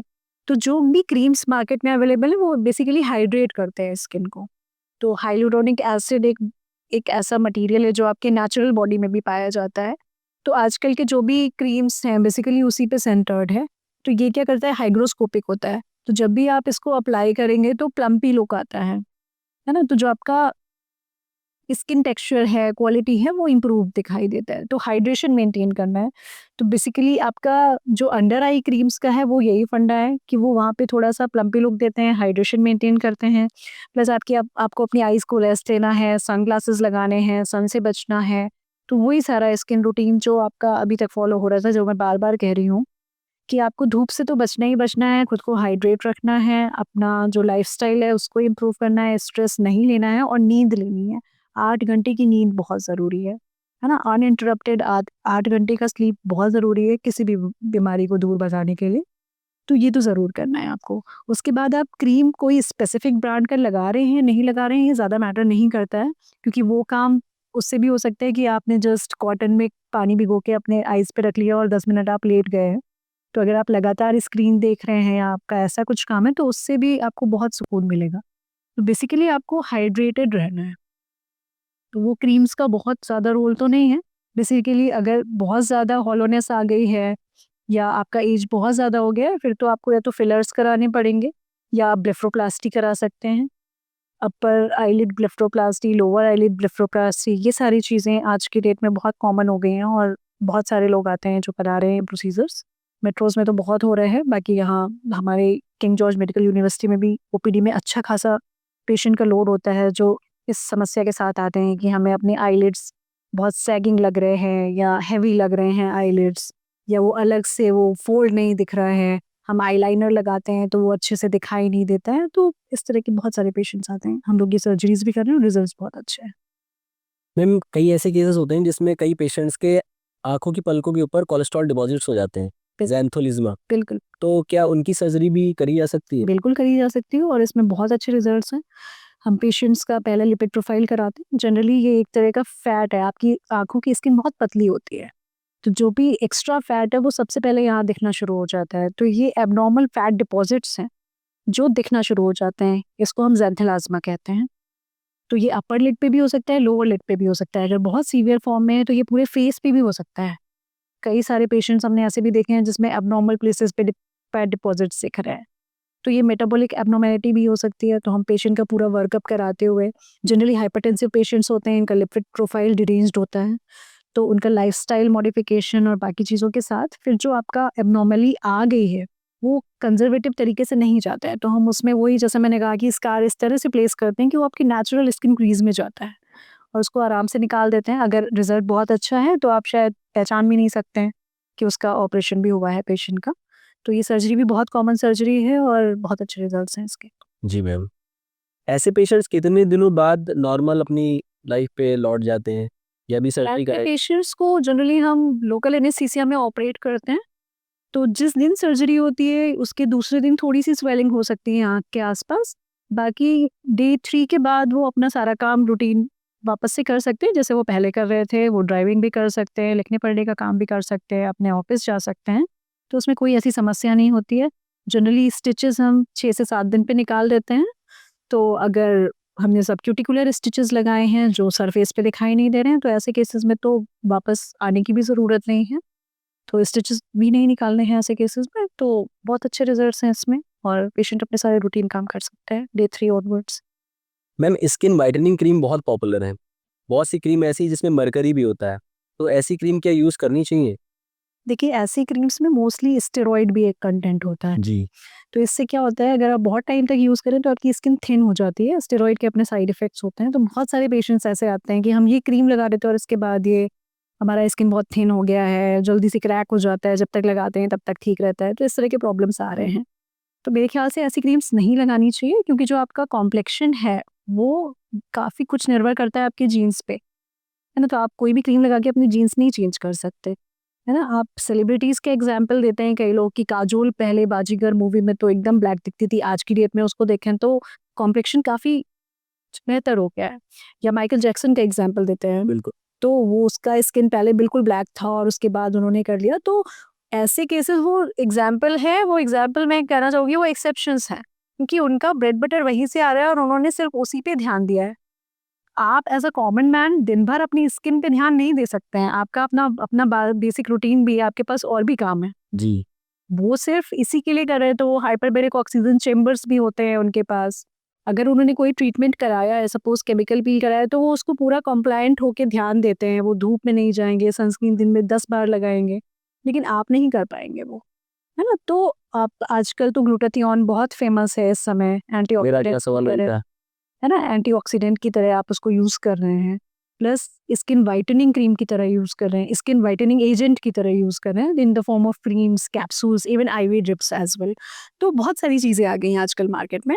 तो मैं ये नहीं कहूँगी कि इनका कोई रोल नहीं है, रोल है, बिल्कुल है, लेकिन अगर अब बात करें कि आपका कॉम्प्लेक्शन ये वो कर देंगे, कम कर देंगे या आप पहले काले थे तो अब गोरे हो जाएँगे, तो ये बहुत कम है। हाँ, 1-2 शेड का फ़र्क आ सकता है अगर आप बहुत कॉम्प्लायंट हैं और आपने 1-2 साल तक बिल्कुल ठीक तरीके से फ़ॉलो करा है, तो आप 1 शेड लाइट हो सकते हैं, मैं ये कह सकती हूँ।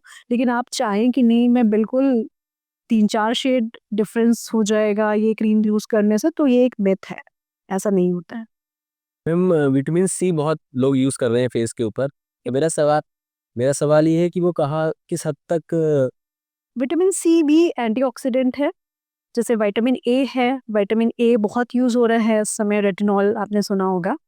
तो विटामिन ए भी यूज़ हो रहा है, उसके कई सारे फॉर्म्स हैं, है ना? रेटिनोइक एसिड आपने सुना होगा आजकल आफ्टर 30-40 लोग रेटिनोइक एसिड को as a skin routine night cream में ले रहे हैं। तो वो एक तरह से आपका एक लेयर धीरे-धीरे हटा देता है स्किन का। तो ये सब चीज़ें ठीक हैं, लेकिन एक लिमिट तक ही ठीक हैं। आप रेगुलर बेसिस पे उसको डेली अगर यूज़ करने लग जाएँगे कि हाँ, मुझे एक ही दिन सारा रिज़ल्ट चाहिए, आज ही लगा लूँ तो मुझे जल्दी रिज़ल्ट मिल जाएगा, ज़्यादा लगा लूँ तो ऐसा नहीं होता है। आप धीरे-धीरे किसी भी चीज़ को थोड़ा एक लिमिटेड अमाउंट में यूज़ कर सकते हैं, तो उसके रिज़ल्ट्स हैं। लेकिन वो भी एक एक्सपर्ट गाइडेंस में होना चाहिए और एक प्रॉपर तरीके से उसको यूज़ करना है, क्योंकि अगर आप ठीक से यूज़ नहीं करेंगे तो उसके साइड इफ़ेक्ट्स भी बहुत ज़्यादा हैं। है ना? रेटिनोइक एसिड हम हर किसी पेशेंट को नहीं यूज़ करने दे सकते क्योंकि कई बारी स्किन बर्न भी हो जाती है ना? डीप हो गया है तो उसके अपने साइड इफ़ेक्ट्स हैं। तो और vitamin C serum otherwise it's a safest one.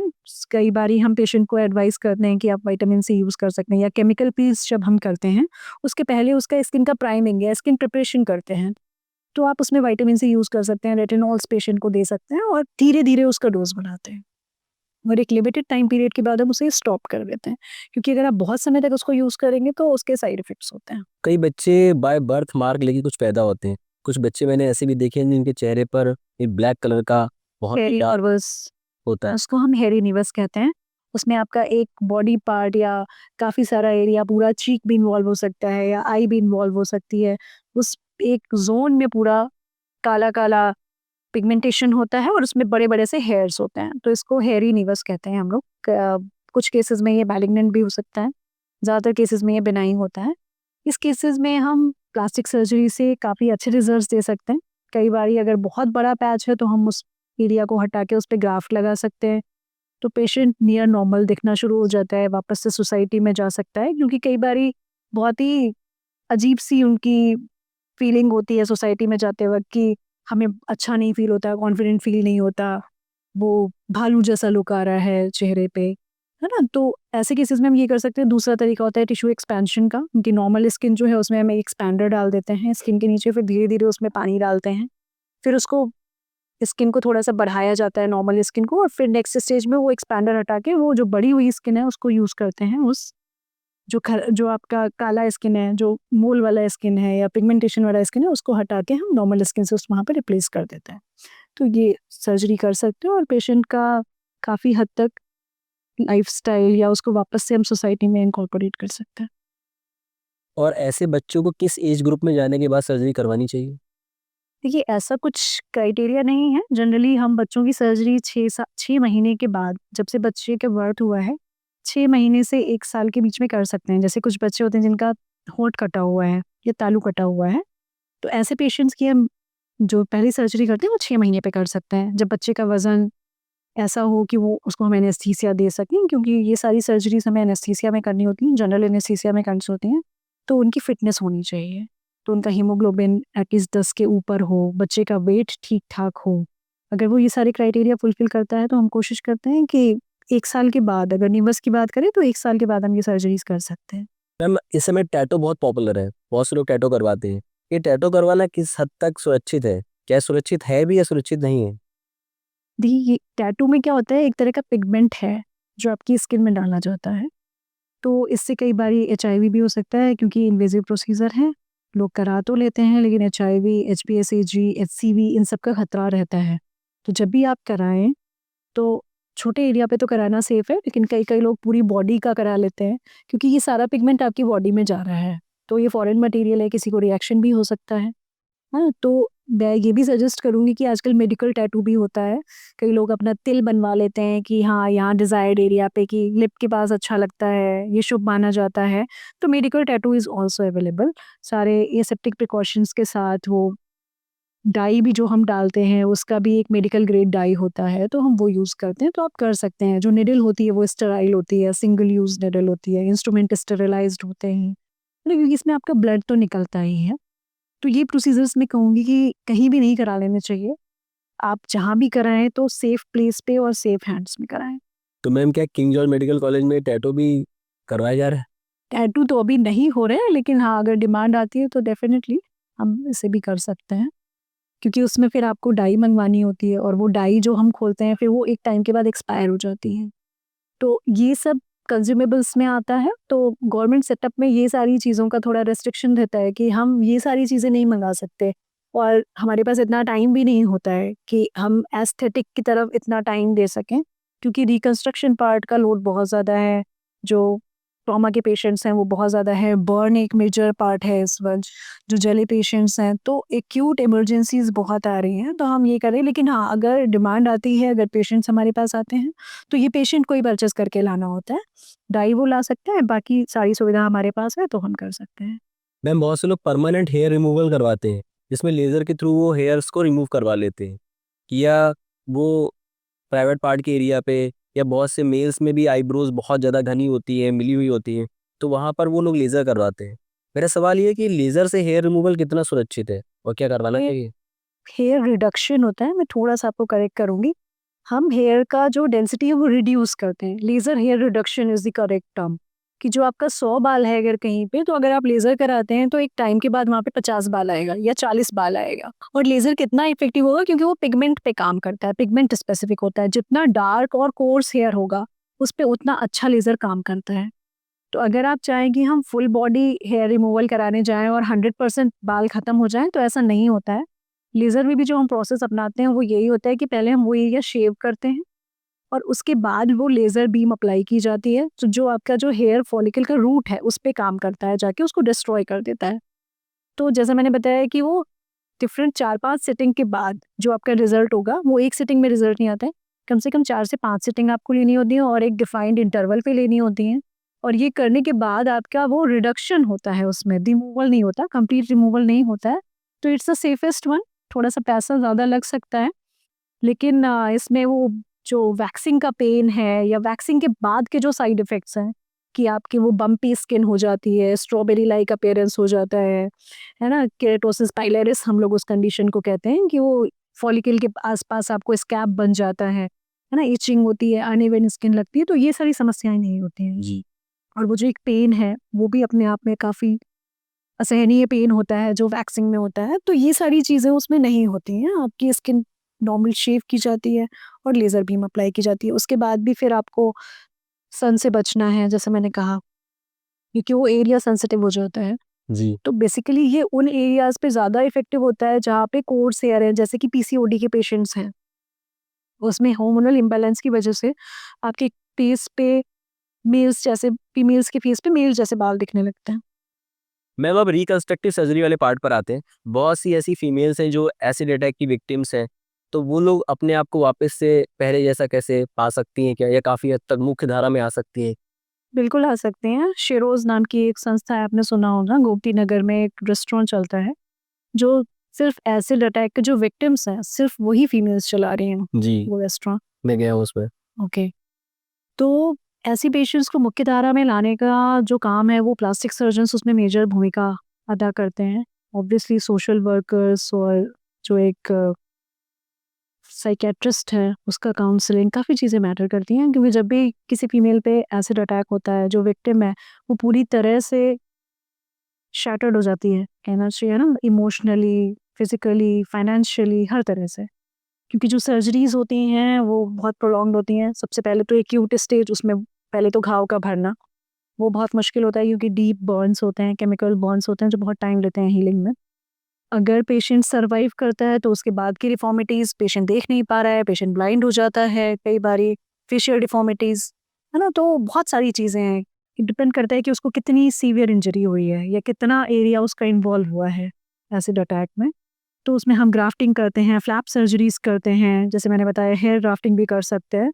तो बहुत वाइड स्पेक्ट्रम है और ये बहुत टाइम टेकिंग है।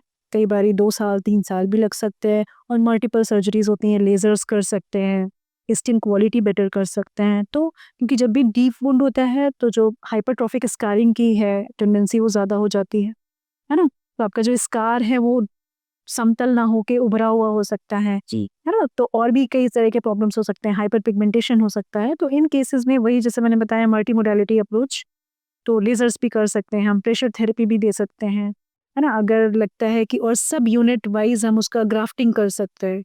जैसे कि किसी का नोज़ डिफ़ॉर्म हुआ, तो अगर पूरा नोज़ ही चला गया है, तो उसका नेज़ल रिकंस्ट्रक्शन हो सकता है। उसके फोरहेड से कुछ स्किन लेके या कुछ टिश्यू लेके हम उसका नेज़ल रिकंस्ट्रक्शन कर सकते हैं। ग्राफ्टिंग कर सकते हैं। इस एरिया में अगर उसको स्कार है, तो उतना पूरा सब यूनिट उसका रिप्लेस कर सकते हैं विद स्किन ग्राफ्ट। तो ये सारी सर्जरीज़ हैं और पेशेंट को फिर एक थेरेपिस्ट की ज़रूरत होती है, जैसे कि साइकियाट्रिस्ट मैंने बताया, मनोविज्ञान चिकित्सक, वो उसकी काउंसलिंग करते हैं, उसका कॉन्फिडेंस बूस्ट अप करते हैं, क्योंकि पेशेंट का कॉन्फिडेंस एकदम ज़ीरो हो जाता है। क्योंकि वो अपनी एसिड अटैक से पहले की फ़ोटो और अब की फ़ोटो में कंपेयर करती है, वो अपनी फ़ोटो देखने से भी डरती है। कई बार अगर एसिड अटैक का विक्टिम आपके सामने बैठा हो, तो शायद आप कोशिश करेंगे कि बच्चे ना देखें, क्योंकि वो पूरा चेहरा डिसफिगर हो जाता है। तो ऐसे केसेस में बहुत सारी सर्जरीज़ हमें करनी पड़ती हैं। फिर पेशेंट का जो कॉन्फिडेंस है, वो भी बिल्ड अप करना पड़ता है, उसकी काउंसलिंग करनी पड़ती है रेगुलर, उसके घरवालों का सपोर्ट, उसका mental well being is very important.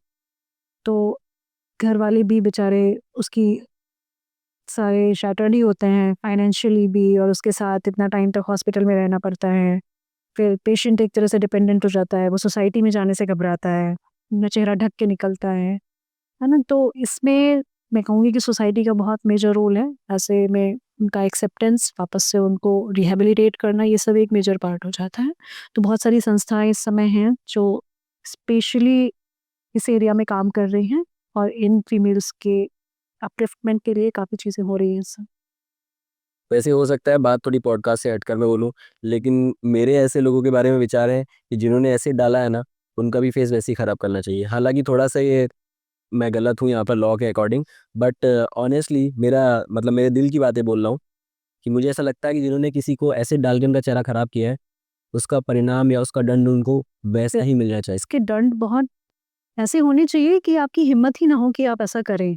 आप वो करने से पहले 10 बार सोचें, है ना? जैसे रेप का हमारे यहाँ पे बहुत सिंपल सा है, कुछ ऐसा नहीं है कि बहुत मेजर है, तो आए दिन हम ये घटनाएँ पढ़ते रह जाएँ। आपका दंड, पनिशमेंट ऐसा होना चाहिए कि आपकी रूह काँप जाए, बिल्कुल, है ना? क्योंकि ये जो अटैक्स होते हैं, इसके बाद उस फीमेल की लाइफ तो एकदम समाप्ति हो जाती है एक तरह से कहें तो।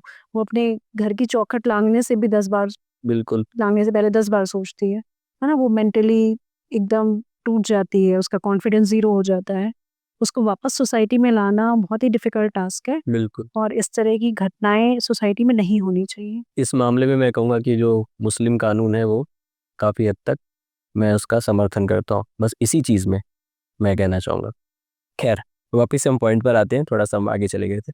तो मैम जो कैंसर सर्जरीज़ होती हैं या किसी का ऑर्गन ही रिमूव कर दिया गया है, वहाँ पर भी आपका बहुत मेजर रोल होता है, वहाँ भी प्लास्टिक सर्जरी से उनको हम वापस से मुख्यधारा में ला सकते हैं? बिल्कुल ला सकते हैं। ओरल कैविटी कैंसर बहुत कॉमन है इंडिया में। बहुत सारे पेशेंट्स हमारे पास ऐसे आते हैं। ब्रेस्ट कैंसर बहुत कॉमन है, जैसे अभी रिसेंटली आपने सुना होगा, कई सारे celebrities, Hina Khan recently diagnose हुई थी ब्रेस्ट कैंसर को लेके। तो बहुत सारे ऐसे पेशेंट्स हैं जो मेजर सर्जरीज से गुजरते हैं, और उसके बाद अगर किसी पेशेंट को ब्रेस्ट कैंसर डायग्नोज होता है, अक्टूबर अभी ऐसा मंथ गया है जिसमें ब्रेस्ट कैंसर अवेयरनेस मंथ की तरह अब उसको सेलिब्रेट करते हैं। तो इसमें पेशेंट को सेल्फ ब्रेस्ट एग्जामिनेशन, और कि आप अर्ली डिटेक्ट कर लें ताकि एडवांस स्टेज में पहुंचे ही ना, और अगर पहुंच गया है तो आप उसको सर्जरी करके, हम उसका ट्रीटमेंट आज की डेट में बिल्कुल पॉसिबल है, और हम बहुत सारे तरीकों से ब्रेस्ट को वापस से बना सकते हैं। जैसे कि हम, आपकी बैक की मसल्स होती है लैटिसिमस डोर्साई, एक मसल है, उस मसल से हम चेस्ट बना सकते हैं, आपका वापस से ब्रेस्ट कंटूर बना सकते हैं।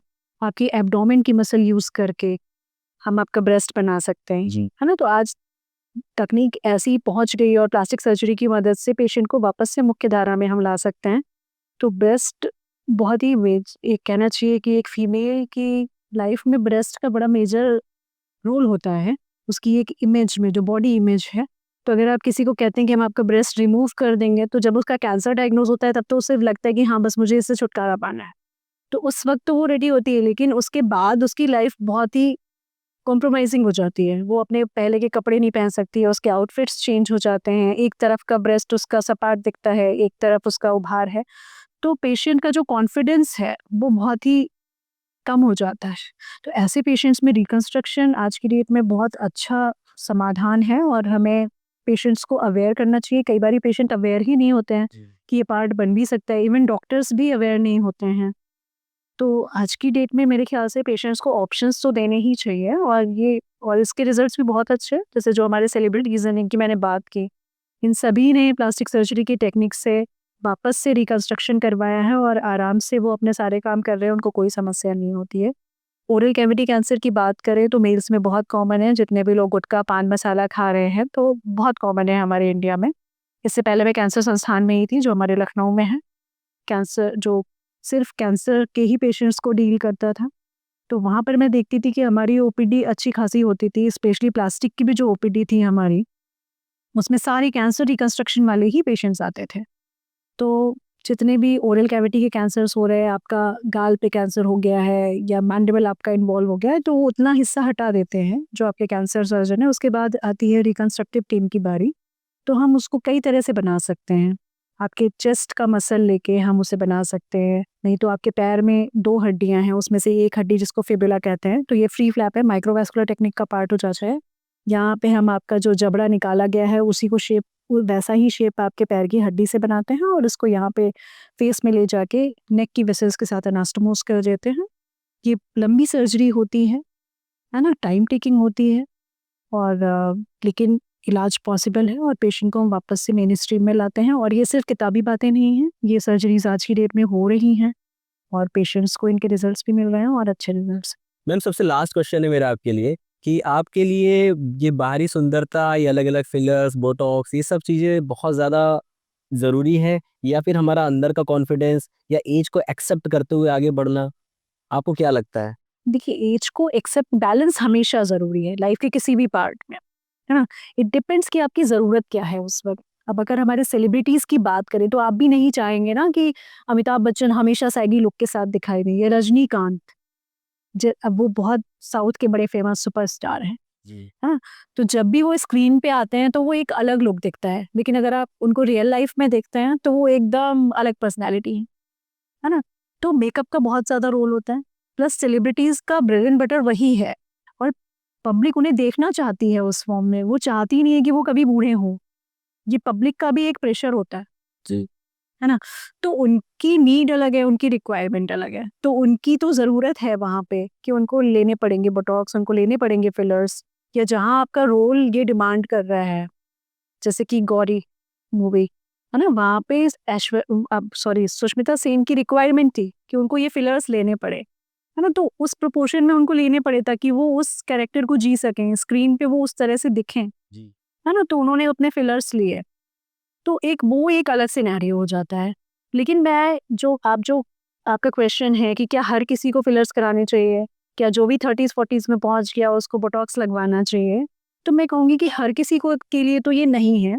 आपको अपना बॉडी इमेज के साथ और अपना इनर ब्यूटी भी आपको देखना है ना? कि सिर्फ़ आप फिज़िकली बहुत सुंदर दिख रहे हैं, बहुत यंग दिख रहे हैं, अपनी एज से 15 साल कम दिख रहे हैं, तो यही सब कुछ नहीं है। है ना?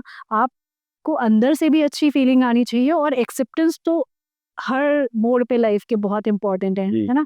आपकी लाइफ में जो भी चेंजेस आ रहे हैं, तो आपको उसे एक्सेप्ट करते हुए ही आगे बढ़ना है। तो सर्वत्र वर्जते, हमारे शास्त्रों में भी कहा गया है कि अति कहीं भी नहीं करनी है आपको, बैलेंस इज ऑलवेज एसेंशियल। तो अगर आपको लगता है रिक्वायरमेंट है, अगर बहुत हॉलोनेस है, आप बहुत ऐसा फील कर रहे हैं कि कुछ डिफॉर्म्ड हो गया, आप कुछ एक्सीडेंट हो गया, है ना? फिर आपका फेस बहुत डिफॉर्म्ड हो गया है, इधर खालीपन आ गया है, या कोई ऐसी बीमारी हो गई, ऑटो इम्यून डिजीजेस भी होती हैं कि एक तरफ का चेहरा एकदम आपका ऐसा लग रहा है कि एट्रोफीड हो गया है, तो आप उस केसेस में तो हेल्प ले सकते हैं, आप फिलिंग करा सकते हैं जी। या फिलर लगा सकते हैं, ये सब कर सकते हैं, वहाँ आपकी नीड है ना?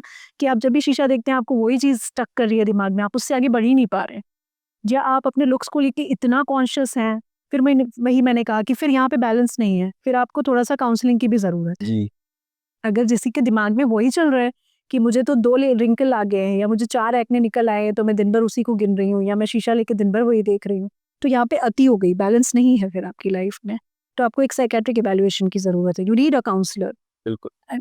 Psychiatric evaluation is not like कि भई ये करा लिया, हम साइकियाट्रिस्ट के पास चले गए तो हम पागलों के डॉक्टर के पास चले गए, तो ऐसा नहीं है, ये मिथ है ना? तो काउंसलिंग किसी को भी नीडेड हो सकती है, वो काउंसलर आपका एक बेस्ट फ्रेंड भी हो सकता है, आपकी मदर हो सकती है, आपका फादर हो सकता है, आपका एक डॉक्टर हो सकता है ना? तो आप ये कर सकते हैं, तो एक बैलेंस के साथ चल सकते हैं आप। जैसे 30s में आप पहुंचे, आपको कराना ही कराना है, तो इट्स नॉट मस्ट। अगर आपको लगता है कि नहीं, अगर मैं ये करा लूंगी मुझे थोड़ा कॉन्फिडेंस मेरा बूस्टअप हो जाएगा, जी। या अगर मैं ब्रेस्ट ऑगमेंटेशन करा लेती हूँ तो मुझे और कॉन्फिडेंट फील होगा, या मैं ये ड्रेस पहनूंगी तो मैं और अच्छी दिखूंगी, है ना? अगर तो ऐसे केसेस में आप करा सकते हैं, कोई नुकसान नहीं है। लेकिन आप अगर दिन भर वही आपके दिमाग में चल रहे हैं, आपने कल फिलर कराया और आज लगता है कि नहीं मुझे और कराना है, या आप अगर, मुझे नाम नहीं लेना चाहिए, अगर आप राखी सावंत जैसा सोच रहे हैं कि नहीं मुझे तो कराना ही कराना है, मैं तो यही कराना है, तो जहाँ भी वो बैलेंस बिगड़ता है लाइफ में फिर समस्या आती है। थोड़ा बहुत आप करा सकते हैं और लोग करा रहे हैं, ऐसा नहीं है कि ये सिर्फ सेलिब्रिटीज़ के प्रोसीजर रह गए हैं। टॉक्सिन्स, ये फिलर्स, बोटॉक्स कोई भी करा रहे हैं आजकल, आम पब्लिक करा रही है, पेशेंट्स आते हैं हमारे पास, हम लोग कर रहे हैं। और थ्रेड्स होते हैं आजकल, थ्रेड लिफ्ट भी होता है, स्किन सैगिंग है तो आप थ्रेड डाल के और उसको उठा सकते है ना, जो आपका पार्ट सैग कर रहा है। तो बड़ी सारी चीज़ें हैं, लेकिन उसका एप्रोप्रिएट यूज़ और स्किल्ड हैंड में यूज़ ये बहुत ज़रूरी है। Thank you so much doctor Mukta ma'am, thank you so much, आप यहाँ पर आई और आपने हमको बहुत जानकारी दी और ये बहुत वैल्यूएबल है हमारे दर्शकों के लिए जो लोग हमको देख रहे हैं। और मैं आपको बहुत बहुत शुभकामनाएं देता हूँ। Thank you so much. Thank you. दोस्तों थैंक यू सो मच इस पॉडकास्ट को पूरा देखने के लिए। अगर आपको आज का ये हमारा एपिसोड वैल्यूएबल लगा हो तो प्लीज हमारे चैनल को जरूर सब्सक्राइब करें। साथ साथ कमेंट्स में अपना फीडबैक जरूर दें कि आपको इस पॉडकास्ट में क्या अच्छा लगा और इसमें और क्या सुधार किया जा सकता है। इसके साथ साथ हमको आप बताएं कि हम किस तरीके के गेस्ट को फ्यूचर में बुलाएं और उनसे किस तरीके के सवाल करें। बहुत जल्द मिलेंगे अगले पॉडकास्ट में, तब तक अपना ध्यान रखें। जय सिया राम।